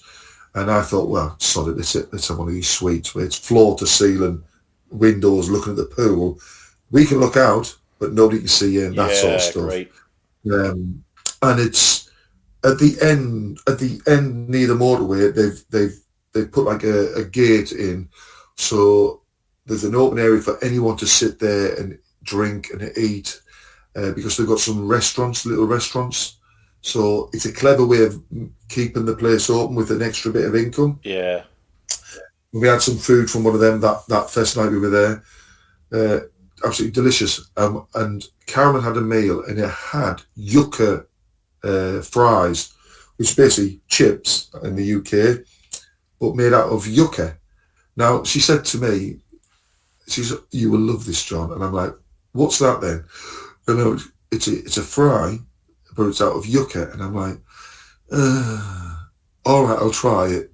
It was fucking delicious. I could have had made out of yucca.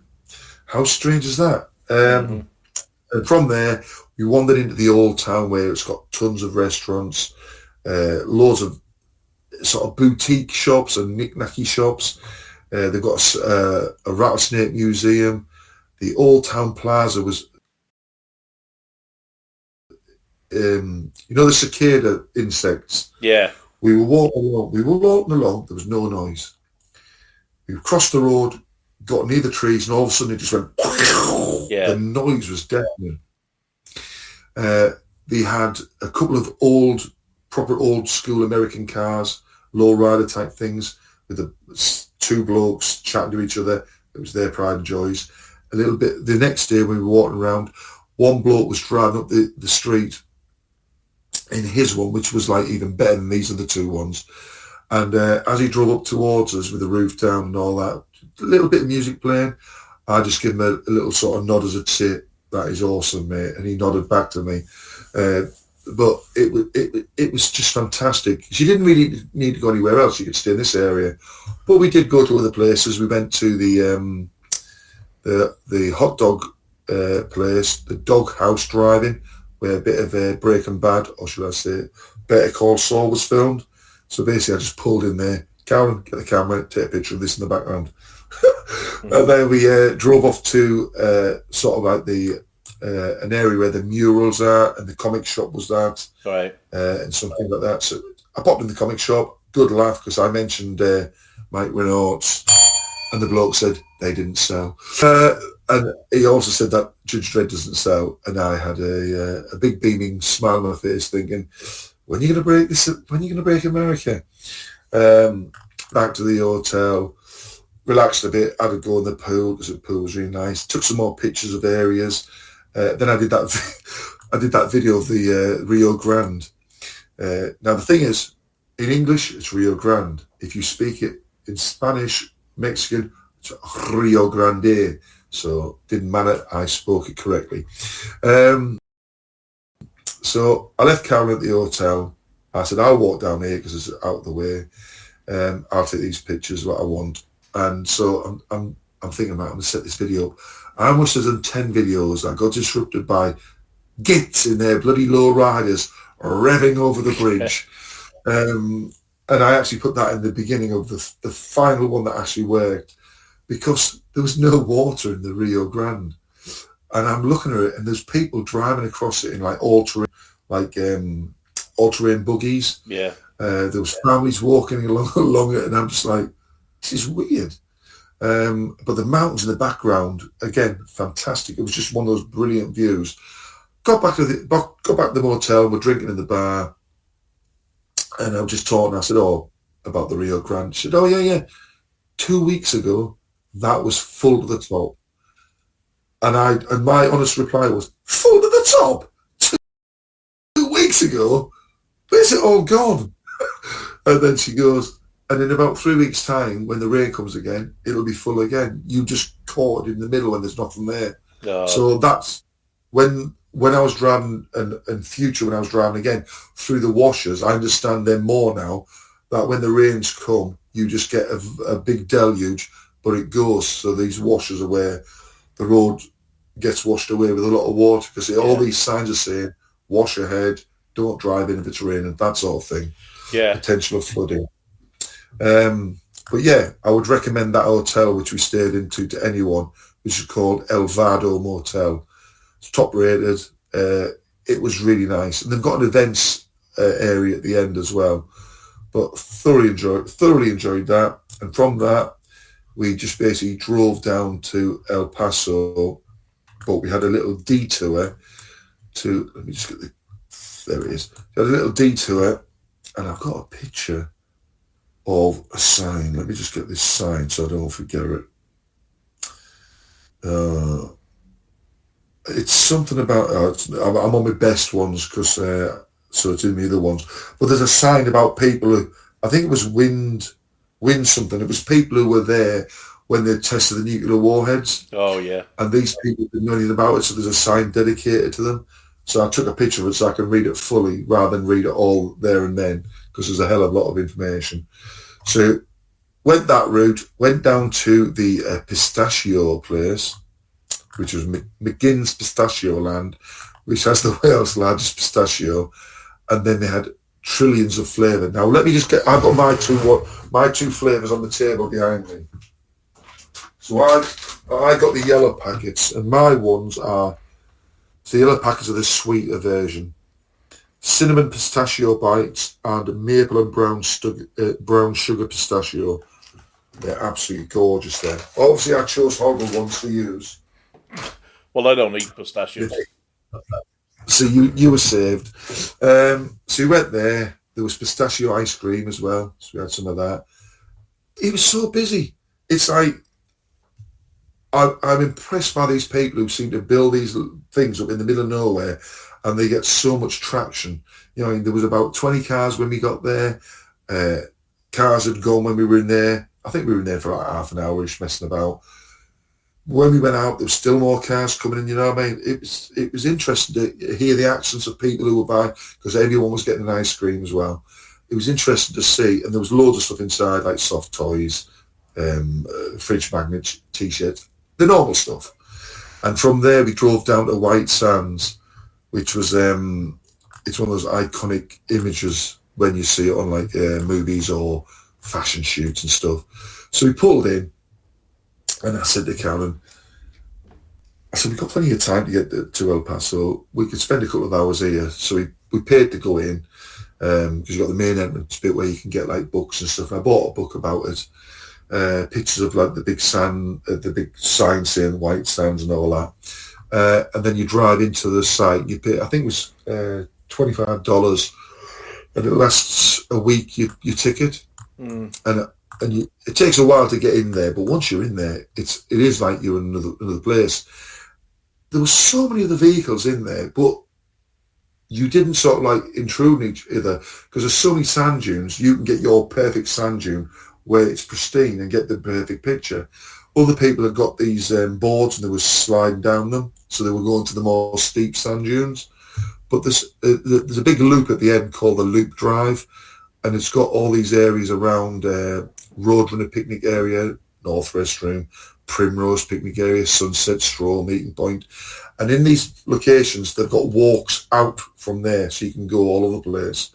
But they have school trips come here, because there's loads of areas where you can see where they've got all the areas to have a park ranger talk about stuff. But it was absolutely fantastic. It was warm, but it wasn't too warm. But you're not allowed to drive the vehicle off the main road. And I was like, well, those normal cars that are ahead of us and behind of us, they can't do it, but we could drive off. But it'd be a bit obvious if there's no other tracks and we're the only vehicle that were in there that was capable of doing it. But it was interesting, because once you were in the dips and stuff and all you could see was white, it looked as if you were on another planet. But we were only in a fraction of the area. I'd say not even 1%. I'm just sort of zooming in and out, and we were in a tiny area of it. And you're not allowed to take any of the sand, right, from the park. Which is funny, because as you drive back on the Highway 70, the actual White Sands is starting to intrude onto the highway. So I can't see how there's anything stopping you parking, getting a bit of sand then and driving off, because you're not in the national park. You're not in the park, you know what I mean? From there, down to El Paso, nice hotel.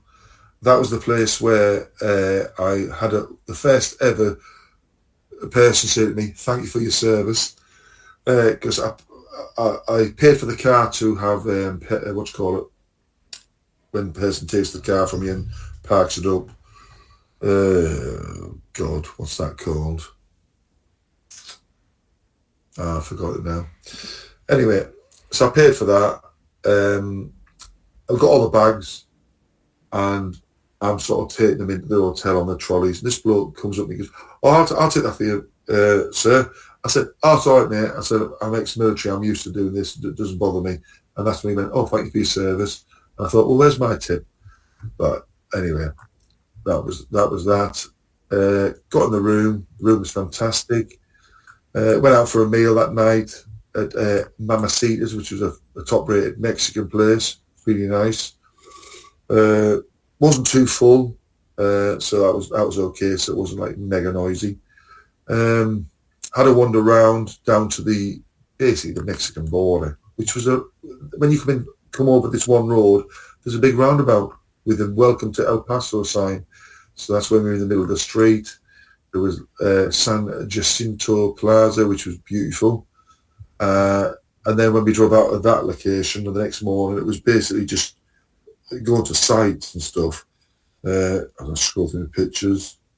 We had the sign at the Welcome to Texas location, had the sign next to the El Paso sign. also did the world's biggest chili. Now, what caught me out on that was I thought that was like just a sign to promote something. Well, it was basically to promote a motel. It was nothing else. It was just a massive chili outside of a motel, which was rather weird. And then from there, we'd start the drive along. Basically, it was one quick drive to Tucson. Did you hear what I said there? Tucson. Yeah, I'll let you wait. And we stayed at another place there called, as I opened the screen, stayed at a place called El Amado Inn, downtown Tucson.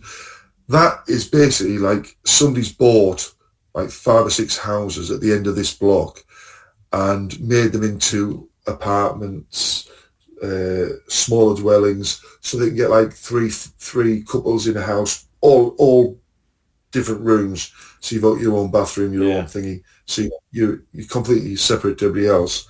But in the middle of it, you've got a courtyard with a lovely couple of fountains, a fire pit, loads of chairs and stuff. They've even got a house with its own, so everyone parks in this area, which is gated parking. But there's also another bit just opposite that, which is it's got a disabled ramp to the room or the house. So if somebody's got a wheelchair, that house is obviously kitted out perfectly for somebody who's got that disability. It was fantastic, I've got to say, and it was so close to the main hub of the streets of the town, because it took 5 minutes to walk there, and you were where there's a famous hotel, Hotel Congress. We ate at Pechneux, which was Italian. That was really nice. We also ate at another Mexican place, which Rossy did tell us the name of, the translation, La Chingada Coquina Take your Mexicana. food and get out or something. Yeah, but that was mega hip. That was fantastic. That was really nice. And then we walked around everywhere because there was loads of other stuff. We went to the Surly Wench pub, had a proper drink there. It was another one of those places. To me, it reminds me of San Francisco, because you can walk everywhere. You know what I mean? Los Angeles, you can't. Phoenix, you can't. But places like Albuquerque, the old town, it's all within walking distance, and there's lots to look at. So we really enjoyed the 2 nights we stayed there. We also went to up in the hills. As I opened it up, we went to a place called Red Hills Visitor Center. I got a book there about all the cactus to tell me all the different things, and I also got another book which I can't remember what it's called now. It just got to the table because they're still there. It's called, there it is. So one of the books is called White Sands National Park. Here we go. This one is called Saguera, the Desert Giant. So it's all, go on then, you say it again. You say it. Saguero. Yeah. Okay, so we're in the visitor centre. It was well designed, and they had a little walkway called the Cactus Garden Trail. It was a concrete path or a cement path, or whatever, very flat. So if people can't go out into the Ulu and look at the beautiful scenery through whatever disability, they could easily just walk around this little bit or wheelchair around it. All the cactus that you want to see are in that area as well. So the small ones, the big ones, the fat ones, all that sort of stuff, all different types. So that was quite nicely designed. The toilets, Carolyn always likes to check the toilets out. Toilets were fantastic. You could fill your growlers up with the big cold water taps and stuff. But I had a lovely chat with this very old park ranger inside, because again, once they hear the accent, they want to have a little chat. And I said, "Oh yeah, I've come out here, blah blah blah." Tell them where I'm going, all that sort of stuff. He was telling me all these bits and bobs, because just to the north of this visitor centre is another one of those big washers. So, and there's a walkway down there to go through it, obviously, when it's dry. And so that gives you a different aspect of it because you're in the wash deep down. And it just basically takes you 180 degrees around the top of the visitor centre. Come back in, got a couple of things, and then we drove off to a couple of locations which I marked up. One was the Desert Discovery Nature Trail, which, again, it was a flat route round. It was a lot longer than the other one, but if you're prepared to walk around it, you get another view. And once you're away from the main road, you think you're in the middle of nowhere. And then there was also a drive called there we go, Hokerman Road, which was very steep and winding. Hohokam. What did you call it? Hokerman. Yeah, all right. I'll let you away with it. Go ahead. And that was very steep and windy, which I thoroughly enjoyed. And because we're in the Jeep, we could have went off route everywhere if you wanted to. Yeah. But that was quite a nice drive. And then basically we just drove back into town after that. Took loads of pictures, messing about and stuff. But it was beautiful there. And I think when we were talking about this before, and we were when I was out with Sam and we were chatting to you and Marnie, you were mentioning this sort of area just to either the west or the east of Tucson had these sort of areas where they've got lots of exciting fauna to look at. So we finished there, drove up the road to another one of our favourite places because I've marked it up on the map with a love heart because it was one of our favourite places, and it's called the Rooster Cogburn Ostrich Ranch. Now, there wasn't just ostriches there. Yeah, there was all different things there. That's an hour away from where we live, and it's because you and Kaz went there that myself and Marnie went there the following Friday. Yeah, it is hilarious. And the staff were friendly. There was an old woman who was who was working with the stingrays. I had a lovely chat with her. She was hilarious. Goes in, and you saw the way they do the food. You get the big tub for the big animals, and then underneath you get all the other little bits and bobs. So there's stingrays, there's goats, there's birds to feed, there's rabbits, tortoise, rabbits. There's about 10 different things, isn't there? Yeah. And it's so fun because the goat things are hilarious, but the ostriches for me were the fun because you can go on this bit where it's a big ramp up, so people are getting in wheelchairs and get high up, and they can partake. Whereas if you hit the fence at the bottom, you wouldn't be able to reach up or anything like that. So we went up to that bit, and then it was just fun. I had tons of videos of me with the camera in my hand, filming my own hand going forward with the food on it. And there was one that was vicious as anything. It was grabbing me the majority of them are vicious, man. Oh, I had one. It's on the video. I said, I turned around the camera after I picked all the food. I said, I couldn't even feel that touching my hand. If only they'd all be like that. But it's the look at the draw, which one you get, isn't it? And then what will happen is if you move along the fence, right, the one at the back that pecked the hand off you will make his way up front, and you won't be able to recognize him until he pecks you. On one of the videos, I'm actually turning my back to it to shield it, and it's still stretching its arm right its head, right across my arm. It's hilarious. I thoroughly enjoyed the tortoises as well. They had the Wyatt Earp, and they had the Michelangelo, Raphael. They had the Teenage Mutant Ninja Turtle names, and that was fun. Because they're all massive, and they'll be there long after we're all dead. Oh, they're probably like 67 years old. Yeah. That was nice. And then my other favourite bit was the birds.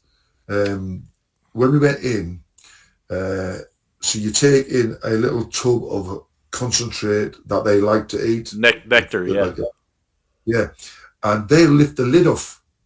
So you hold it like the bloke tells you, hold it in your hand as though you've got an ice cream cone. And then they will land on your hand and lift the lid off and then start eating it.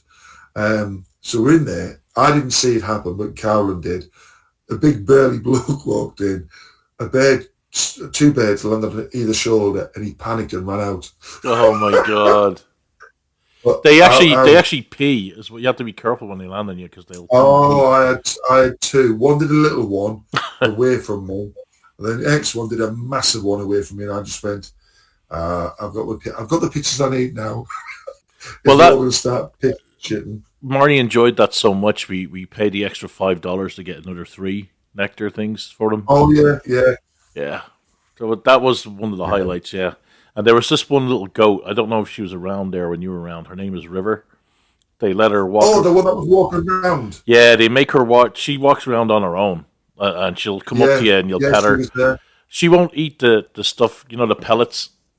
She won't eat the pellets in the cup, but she will eat the chicken feed. Because we gave her chicken feed and some bird feed as well. Because at first she was stood near where the rabbits were, between the rabbits and the birds, and I thought she was just like a statue. Because she was just stood perfectly still, and I just cut out this. But it was only when others were like petting her that I realised, oh my god, it's a goat out here. But again, I've got to say, because I chatted to that old woman, she said they've got like a couple of thousand ostriches that they obviously use for meat, and this is just an offshoot. But it's so well run. The staff are friendly, they're polite. Right, I've got to say, now I knew this. I knew what was going to be behind the door. Near the toilets when you go to the main entrance, the toilet down the left. Yeah. There's it says, do not open this door or you'll see something horrendous or something like that, it says. Turkey. And that's it. I said to Carolyn, I can guarantee you there's a mirror behind that wall, behind that door. So she went to the toilet and I just went up to the door and just opened it slightly and I went, I knew it was a mirror. Did you not take a picture of yourself opening the door? No. I did. I thought it was pretty funny. I have so many, it's just unbelievable. But yeah, I rate that highly. Did you take a picture of yourself with that monster truck kind of tourist thing van that you have, the open top? That was right next to that door. No, I didn't. But yeah, I did see it. Yeah, they do monster truck rallies there too, because that ranch has over 600 acres. Oh my god! So they'll put on like monster truck shows and everything else during the off season and things. And there also is an ostrich festival that goes on in Arizona too, and they will bring their ostriches down to it as well. Oh, brilliant! Yeah, that's family run. It's been in the family for generations, and it's one of those things. I said to Rossy that when you live in a state or you live in a country, right, you tend not to go and see the stuff that's in your own country or in your own. Well, Ireland's really small, or your own state. You're just like, I live here, so what? It's only when you leave that you go, well, I'd like to see Dublin Castle, or I'd like to see this, or I'd like to see, you know what I mean? And for Marnie, that place had been around for a long time. Like she remembers it as a kid, the ranch. Yeah. And she just never bothered. And she said, oh, well, John and Cass liked it so much, let's go. And we went and we really enjoyed it. She couldn't believe how good an experience it was. And she loved that goat, because that goat would follow us around. Brilliant. And it's funny when we went in, because the girl at the counter said that you will see a goat outside. Her name is River. She's the only goat that's allowed roam around the ranch. So if you see another goat out there, please let us know, because sometimes the animals get out. They had one of the tortoise. Yeah. They had one of the tortoise get out, and he made his way down the freeway before he was caught. Because those things, even though they look slow, they can move when they want to. Oh, yeah. They can move when they want to. And what else? I talked to the woman, I think she was one of the family members that owned the ranch, and I said, you need to put something up about the history of the ranch so people can read it, because people like reading that stuff. And she said, what's funny, me asking her that, or saying that to her, was that they had updated their website with some of the family history. So she's going to put something up like the history of the ranch, and you saw the shooting range when you went in too, right? Oh yeah. Yeah, the little fun kid shooting range that they had at Shields as well. Yeah, it was a great little place, and we really enjoyed it. We would never have went there if it wasn't for you and Cass going there. Yeah. So that was a really good experience. That was one of our best places we've been to. Yeah, it's just like you come up, you're in there with a big smile on your face, and you see everybody else smiling. You know what I mean? It was like these college students. There was a group of them, and they were just laughing their heads off because they were just enjoying the they moved from the kissing wall with the goats. Yeah, if you put some of the food between your mouth, they'll come and take it from your mouth, like give you a That's kiss. it.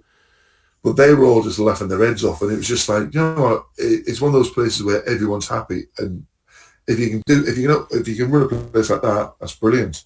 And it's very well laid out. Like you go to number one, and after number one, you go to number two. The trail is laid out really well to get to the stingrays. Did you do the stingray? No, we've done them before years ago, so we just went in there and just petted them. Right, because they give you a little bit of squid to put between your fingers.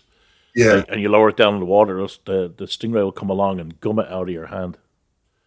that's it. Yeah, it's a real weird feeling, but it was fun. It'll stab you with its tail. And so they remove the stingers. I know. and also they remove. Don't be there when to be there, do we? Yeah. We don't want to do a crocodile hunter.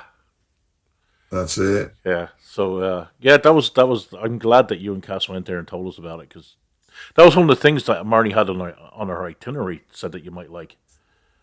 Yeah. So that was really good that you did that. Yeah. And then obviously after that we met yous and we went to the ghost town, which was called, I've got my picture here because I've got its actual name, Goldfield Ghost Town and Mine Tour. And that was fantastic. Really enjoyed that. There was so we walked around the town bit. No, I'll tell a lie. We went on the train tour first, which the bloke tells you about this, that and the other. Then we went into the mine tour, which was a young girl who told us stuff. That was very enjoyable. Found out about the original Widow's Maker, which was a device which I want to put a post up about that, saying, well, Wagner stole it now. It was a device that the miners would pay extra money to use, but it was so dangerous, hence the nickname Widow's Maker. And then the other tour type thing you do is the house. What was it called? It's like it was a house on yes. And the bloke who was in there, who was doing that, was brilliant. When we left, we even said at the front entrance, we said, "Oh, just say we thoroughly enjoyed it. Everyone's been brilliant, but the bloke who did that one was brilliant." So when he was saying, "Does anyone else want to have a walk up here?" People were not having a go, and I'm like, "Well, I'm going to fucking do everything.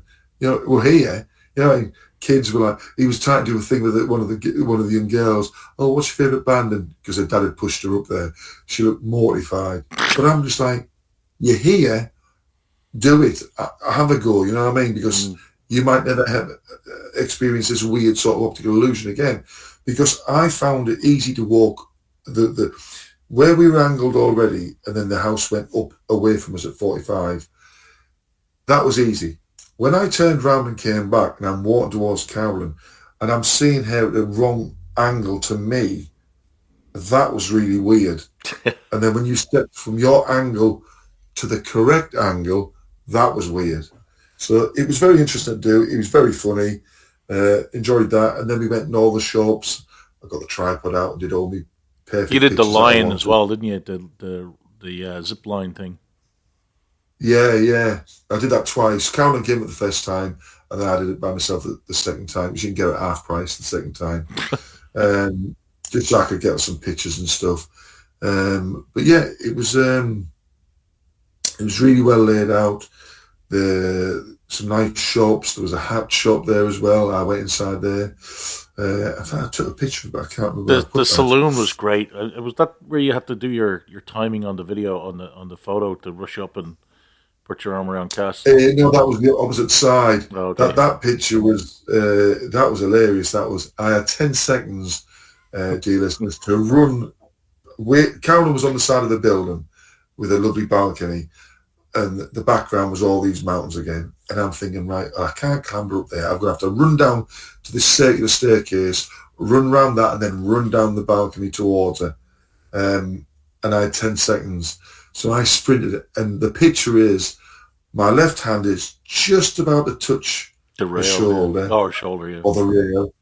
And the other hand is just about to touch the rail. I'm just off by about a couple of inches, which shows you how close I was to getting the picture correct. But I thought, I ain't doing that again. I I'll just be one of me stood down below. But, we're too old for that shit. So that was good. The museum of the musical instrument museum was fantastic as well. Loads of stuff in there. Oh, I'm sure the one thing that John said is that when Cass goes to a museum or any place like that, she likes to read everything. So I said to Marnie, I said, you know, there goes John and Cass off to the Music Instrument Museum. They're going to be there for a few hours because she's going to be reading all that stuff because they had instruments from all around the world and history and blah, blah, blah. And she also said Cass said something about the Northumberland pipes or something, that they got that correct.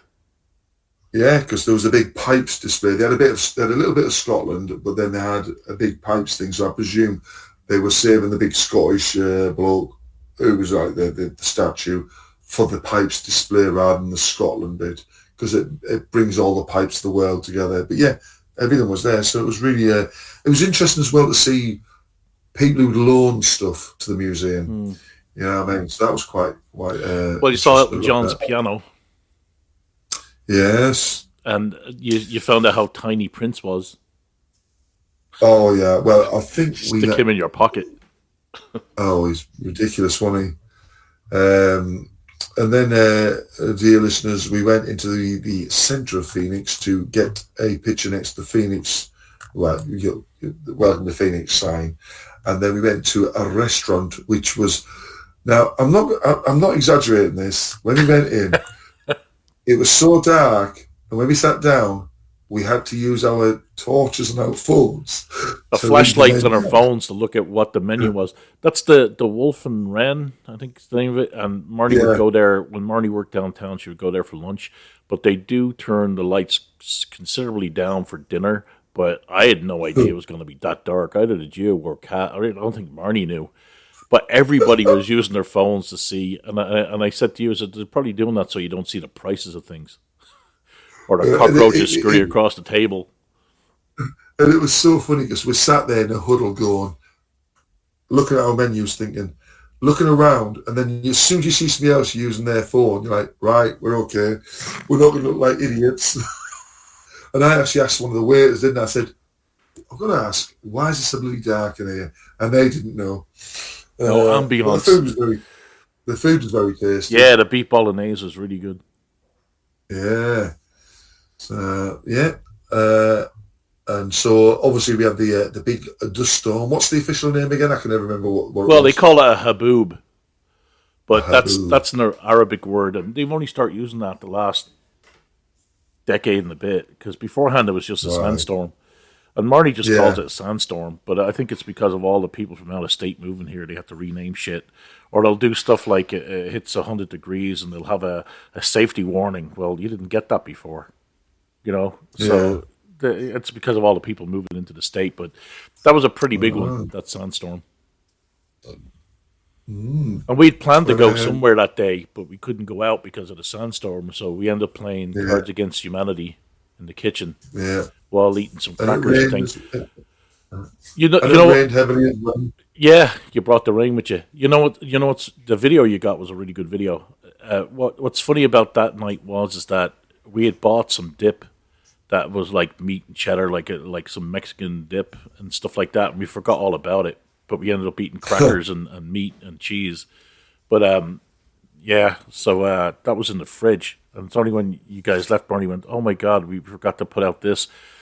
Because we were going to go to dinner that night, but because of the storm, we were going to go to Dublin's Point number one, and because of the sandstorm and things, we ended up staying in. But that was actually pretty good.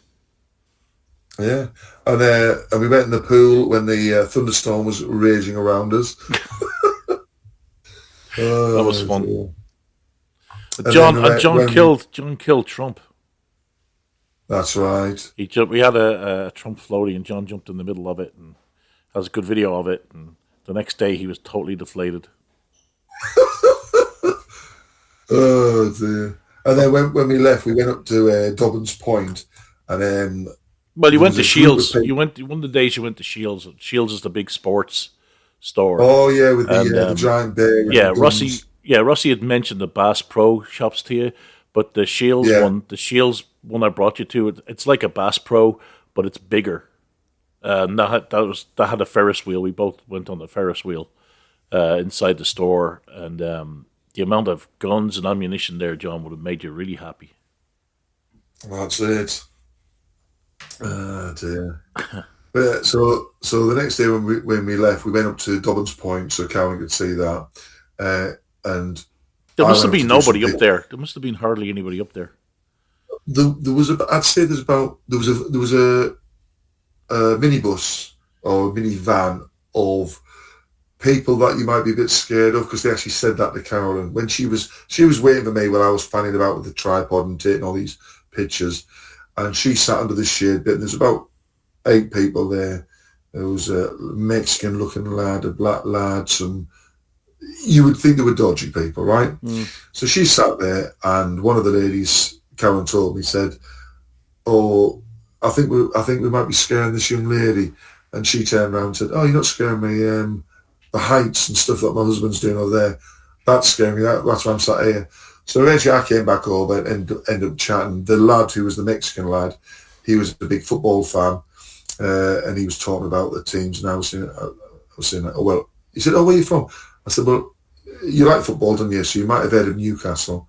He said, "Oh, yeah, I've heard of them." I said, "Well, I'm just a little bit, I swear, I'm a little bit further down from them." And then he was on about, he thought Chelsea was a city. I said, no, Chelsea's part of London. So I was explaining bits and bobs. And then he was explaining why he came to America.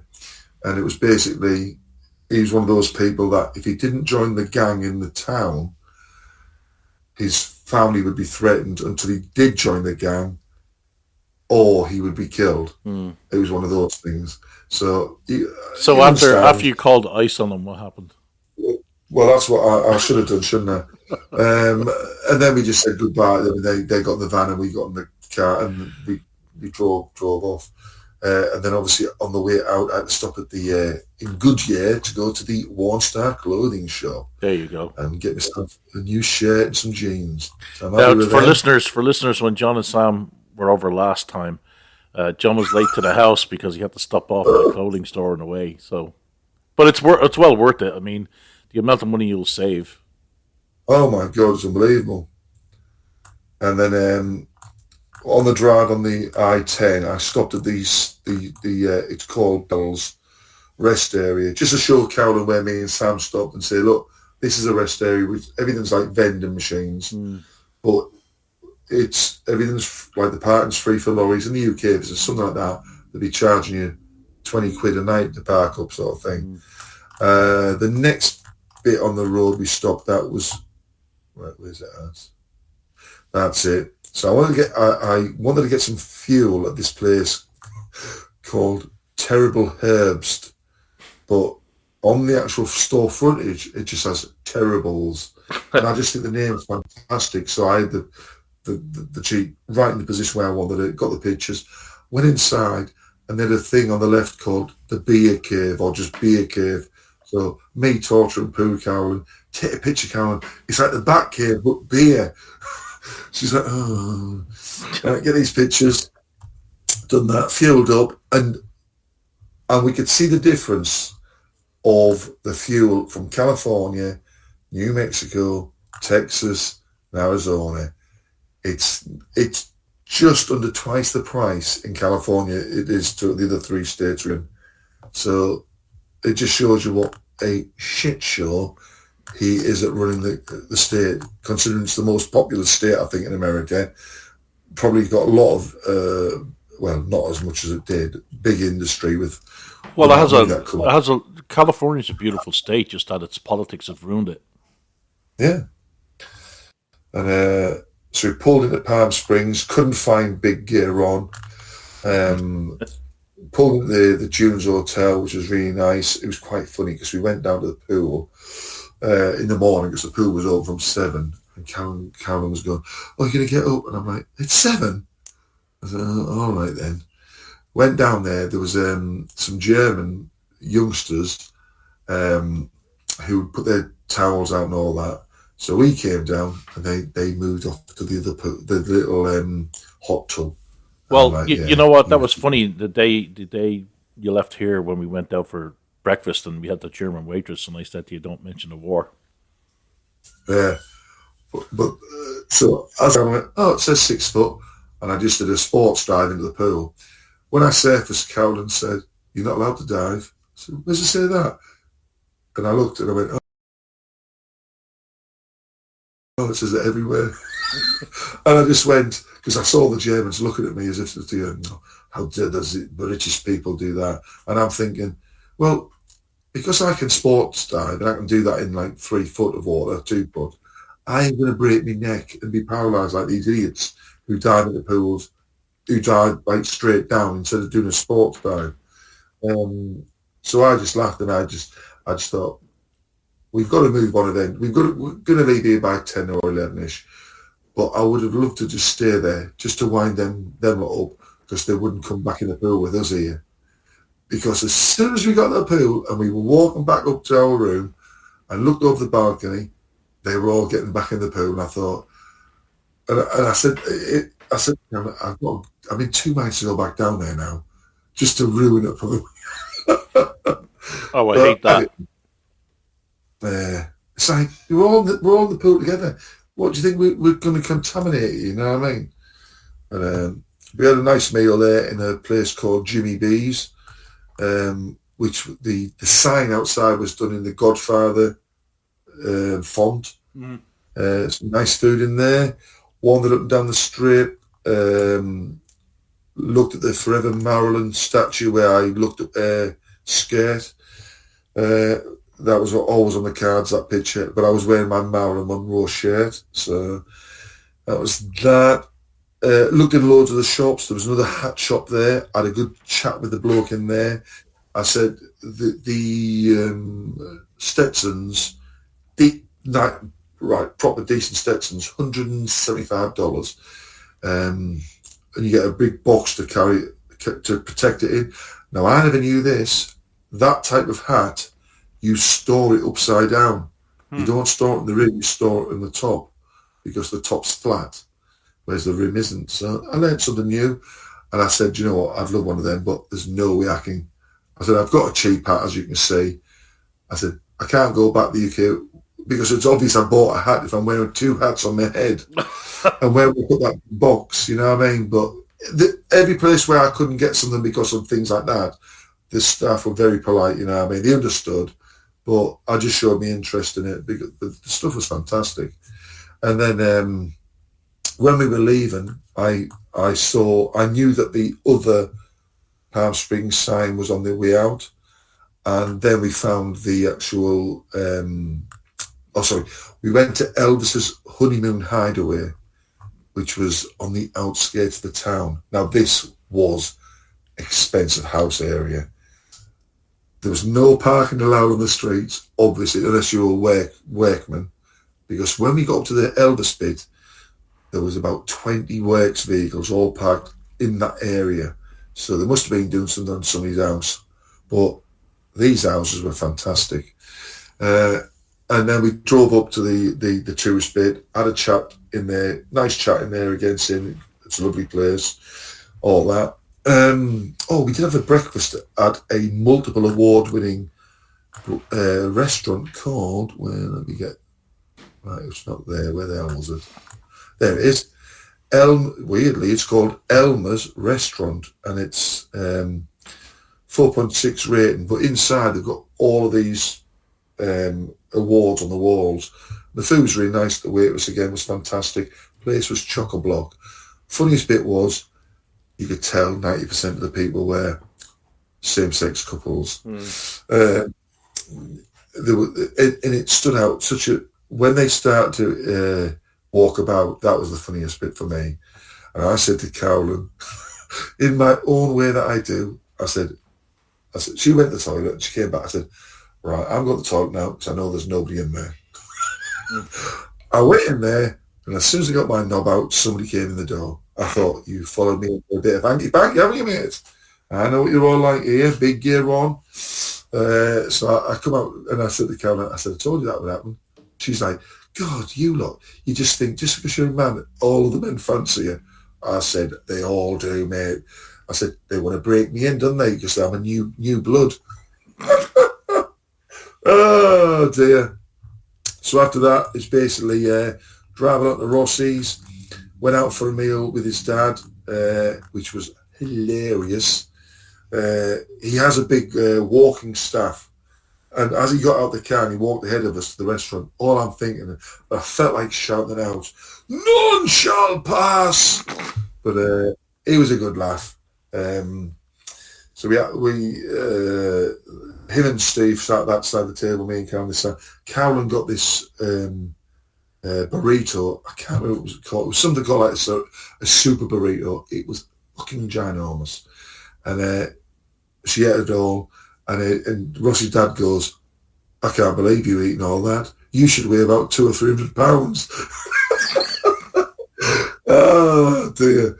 And Rossy told us that he said to his dad, "Oh, John will take us there," and he said something along the lines of, "He drives on the wrong side of the road," and things like that. You know, and Rossy's going, "Oh, he's a professional driver. He's all right." "No, we're going in my car." Oh my God.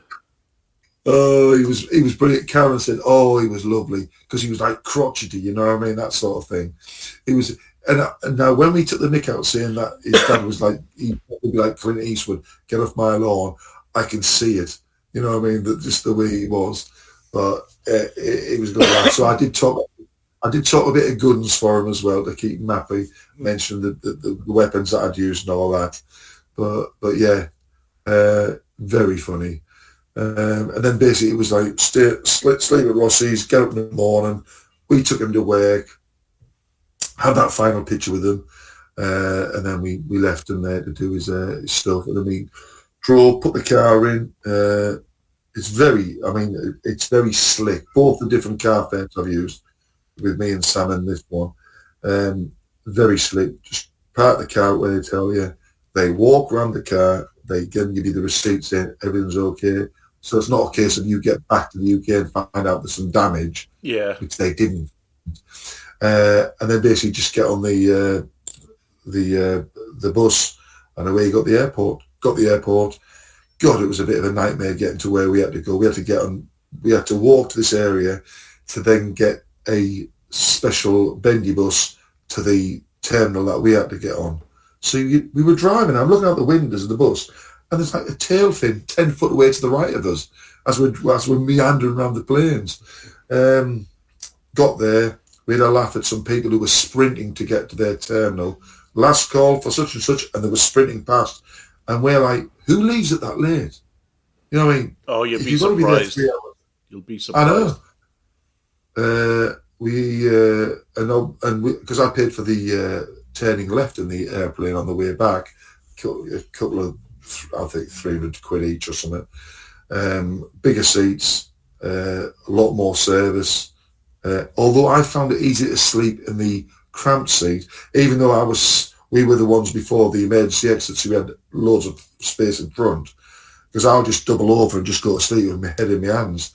But these seats were just too comfortable to get in the positions that I'm used to.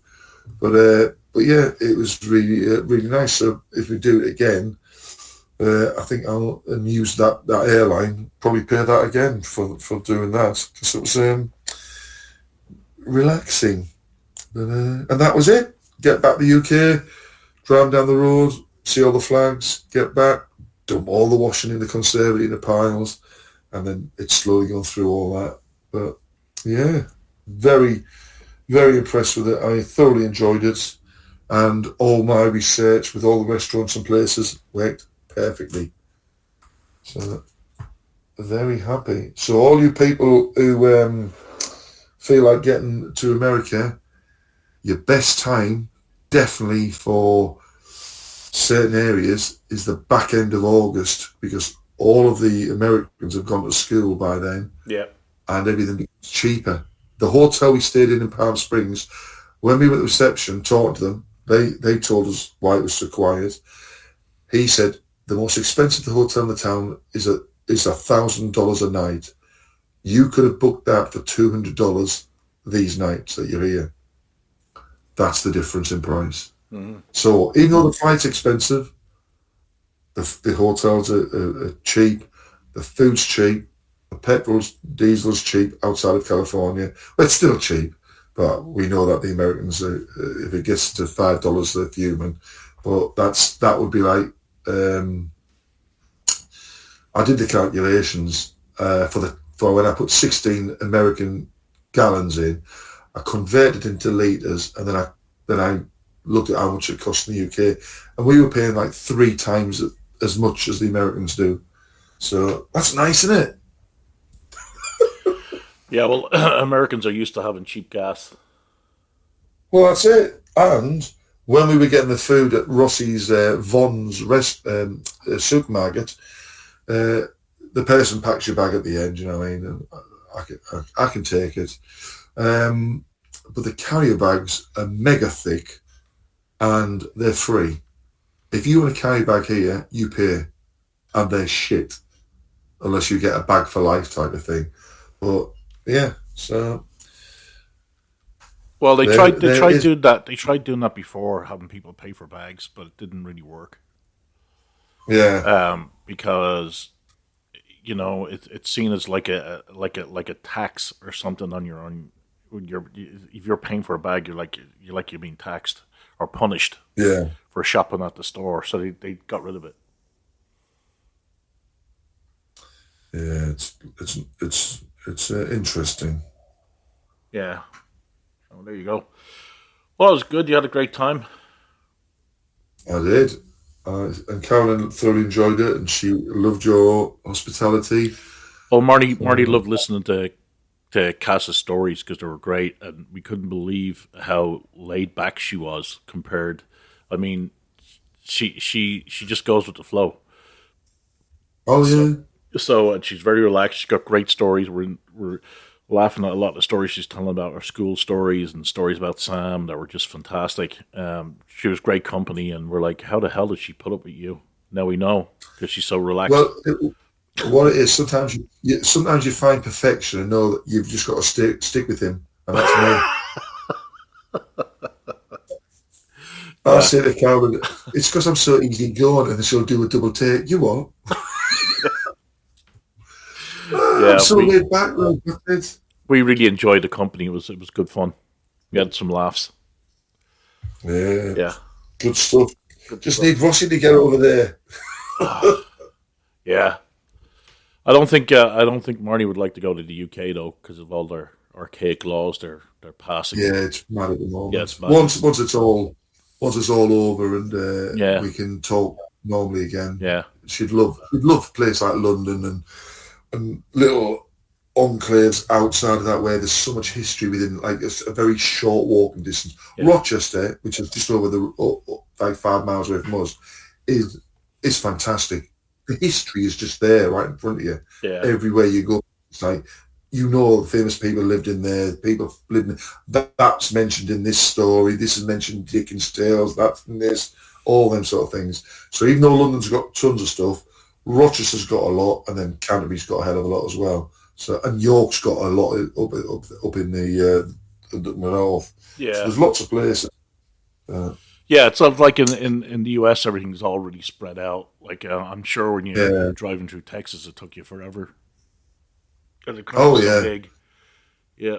And that's why I did on my things I was doing. So we get to that's 25 miles, and then 73 miles of this. So then when I put the next bit in on Waze, I was watching the countdown. So it flies, but you're not sort of like going, where is it? You know it's coming in 20 miles, 18 miles, 17 miles. So that was one of the things I found easier. If people are like always whinging about how long it's taken, and they say, "Oh, how far are we from there?" You know exactly how far you are. Yeah. So I knew the mileage of each day, but I broke it down from location to location as well. All right, I think we've just recorded over 3 hours, 51 minutes. Excellent. I'll get this up as soon as I can, and we'll talk to folks. People are going to be spoiled, so that's 2 podcasts this week, and we're back to normal next week. That's it. All right, anything to say before we hit the road? Remember, folks, save your money, and you too can have a holiday like me. And if you're not prepared to work and graft, well, you can stick with Brighton and I don't know. Just make sure your Something else mortgage like is that. paid off. You'll have that play money to play around with. That's right. Pay your mortgage off. And if you can't pay your mortgage off for the rest of your life, oh dear, dear, dear. And on that bombshell, I'll stop recording.